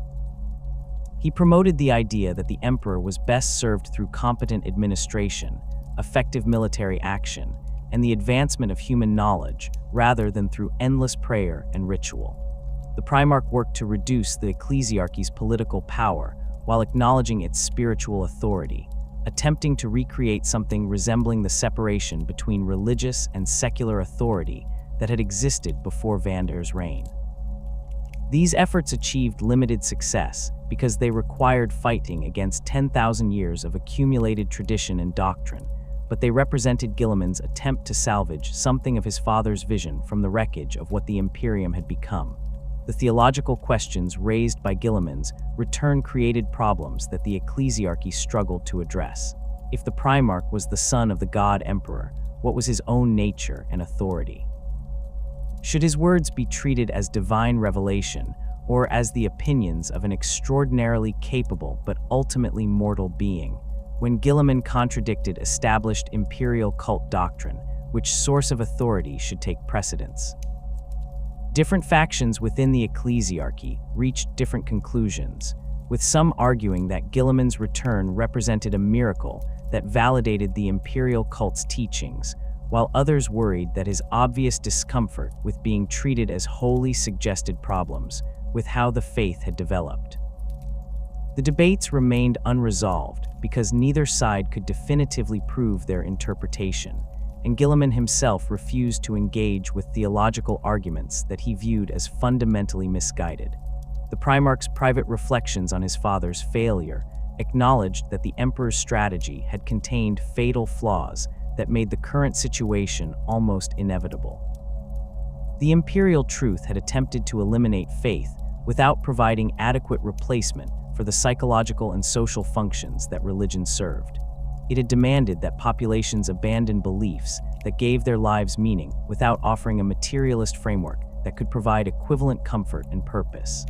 The strategy of concealing information about chaos had left humanity vulnerable to corruption through ignorance rather than protecting it through denial. The Emperor's assumption that reason alone could sustain civilization had proven false when confronted with the reality that humans needed more than material prosperity and rational governance to endure the horrors of existence in the 41st millennium. Guilliman understood that his father had been wrong about fundamental aspects of human nature, and that the imperial cult's rise represented not just betrayal of the Emperor's vision, but also a correction of its most serious errors. The final irony was that the Emperor himself, enthroned and sustained by faith, had potentially become exactly what he had always denied being. 10,000 years of worship by quadrillions of humans had poured immense psychic energy into the Emperor's presence in the warp, potentially transforming him into something that functionally resembled the gods he had insisted did not exist. Whether the Emperor retained his original consciousness and intentions, or whether he had been transformed by humanity's faith into a genuine warp entity remained unknowable, but the practical effect was identical. The God Emperor of the imperial cult was real in every way that mattered, empowered by the same mechanisms of belief and worship that sustained the chaos gods he had spent his existence opposing. The Imperial Truth had sought to starve chaos through denial of worship, but it had instead created a new god who now stood as humanity's primary defense against the ruinous powers. The Emperor's vision had been destroyed so completely that even he had been transformed into its opposite, becoming the divine being he had always refused to be acknowledged as during his active rule. The Imperium of the 41st millennium stood as a monument to the failure of pure reason to sustain human civilization in a universe where faith and belief shaped reality as surely as material force. The Imperial Truth had been right that worship empowered warp entities and that faith created vulnerabilities to chaos corruption, but it had been wrong in assuming that eliminating faith entirely represented a viable solution. The imperial cult had proven that faith in the emperor provided genuine protection against chaos, while also demonstrating the dangers of religious tyranny and dogmatic thinking. Neither approach had succeeded in creating the secure, rational civilization that the emperor had envisioned, and the Imperium's survival depended on maintaining a theocratic system that its founder would have viewed as abomination. The legacy of the Imperial Truth was its complete inversion, the transformation of humanity's most ambitious attempt to free itself from superstition into the most dogmatic and oppressive faith-based civilization in the galaxy's history.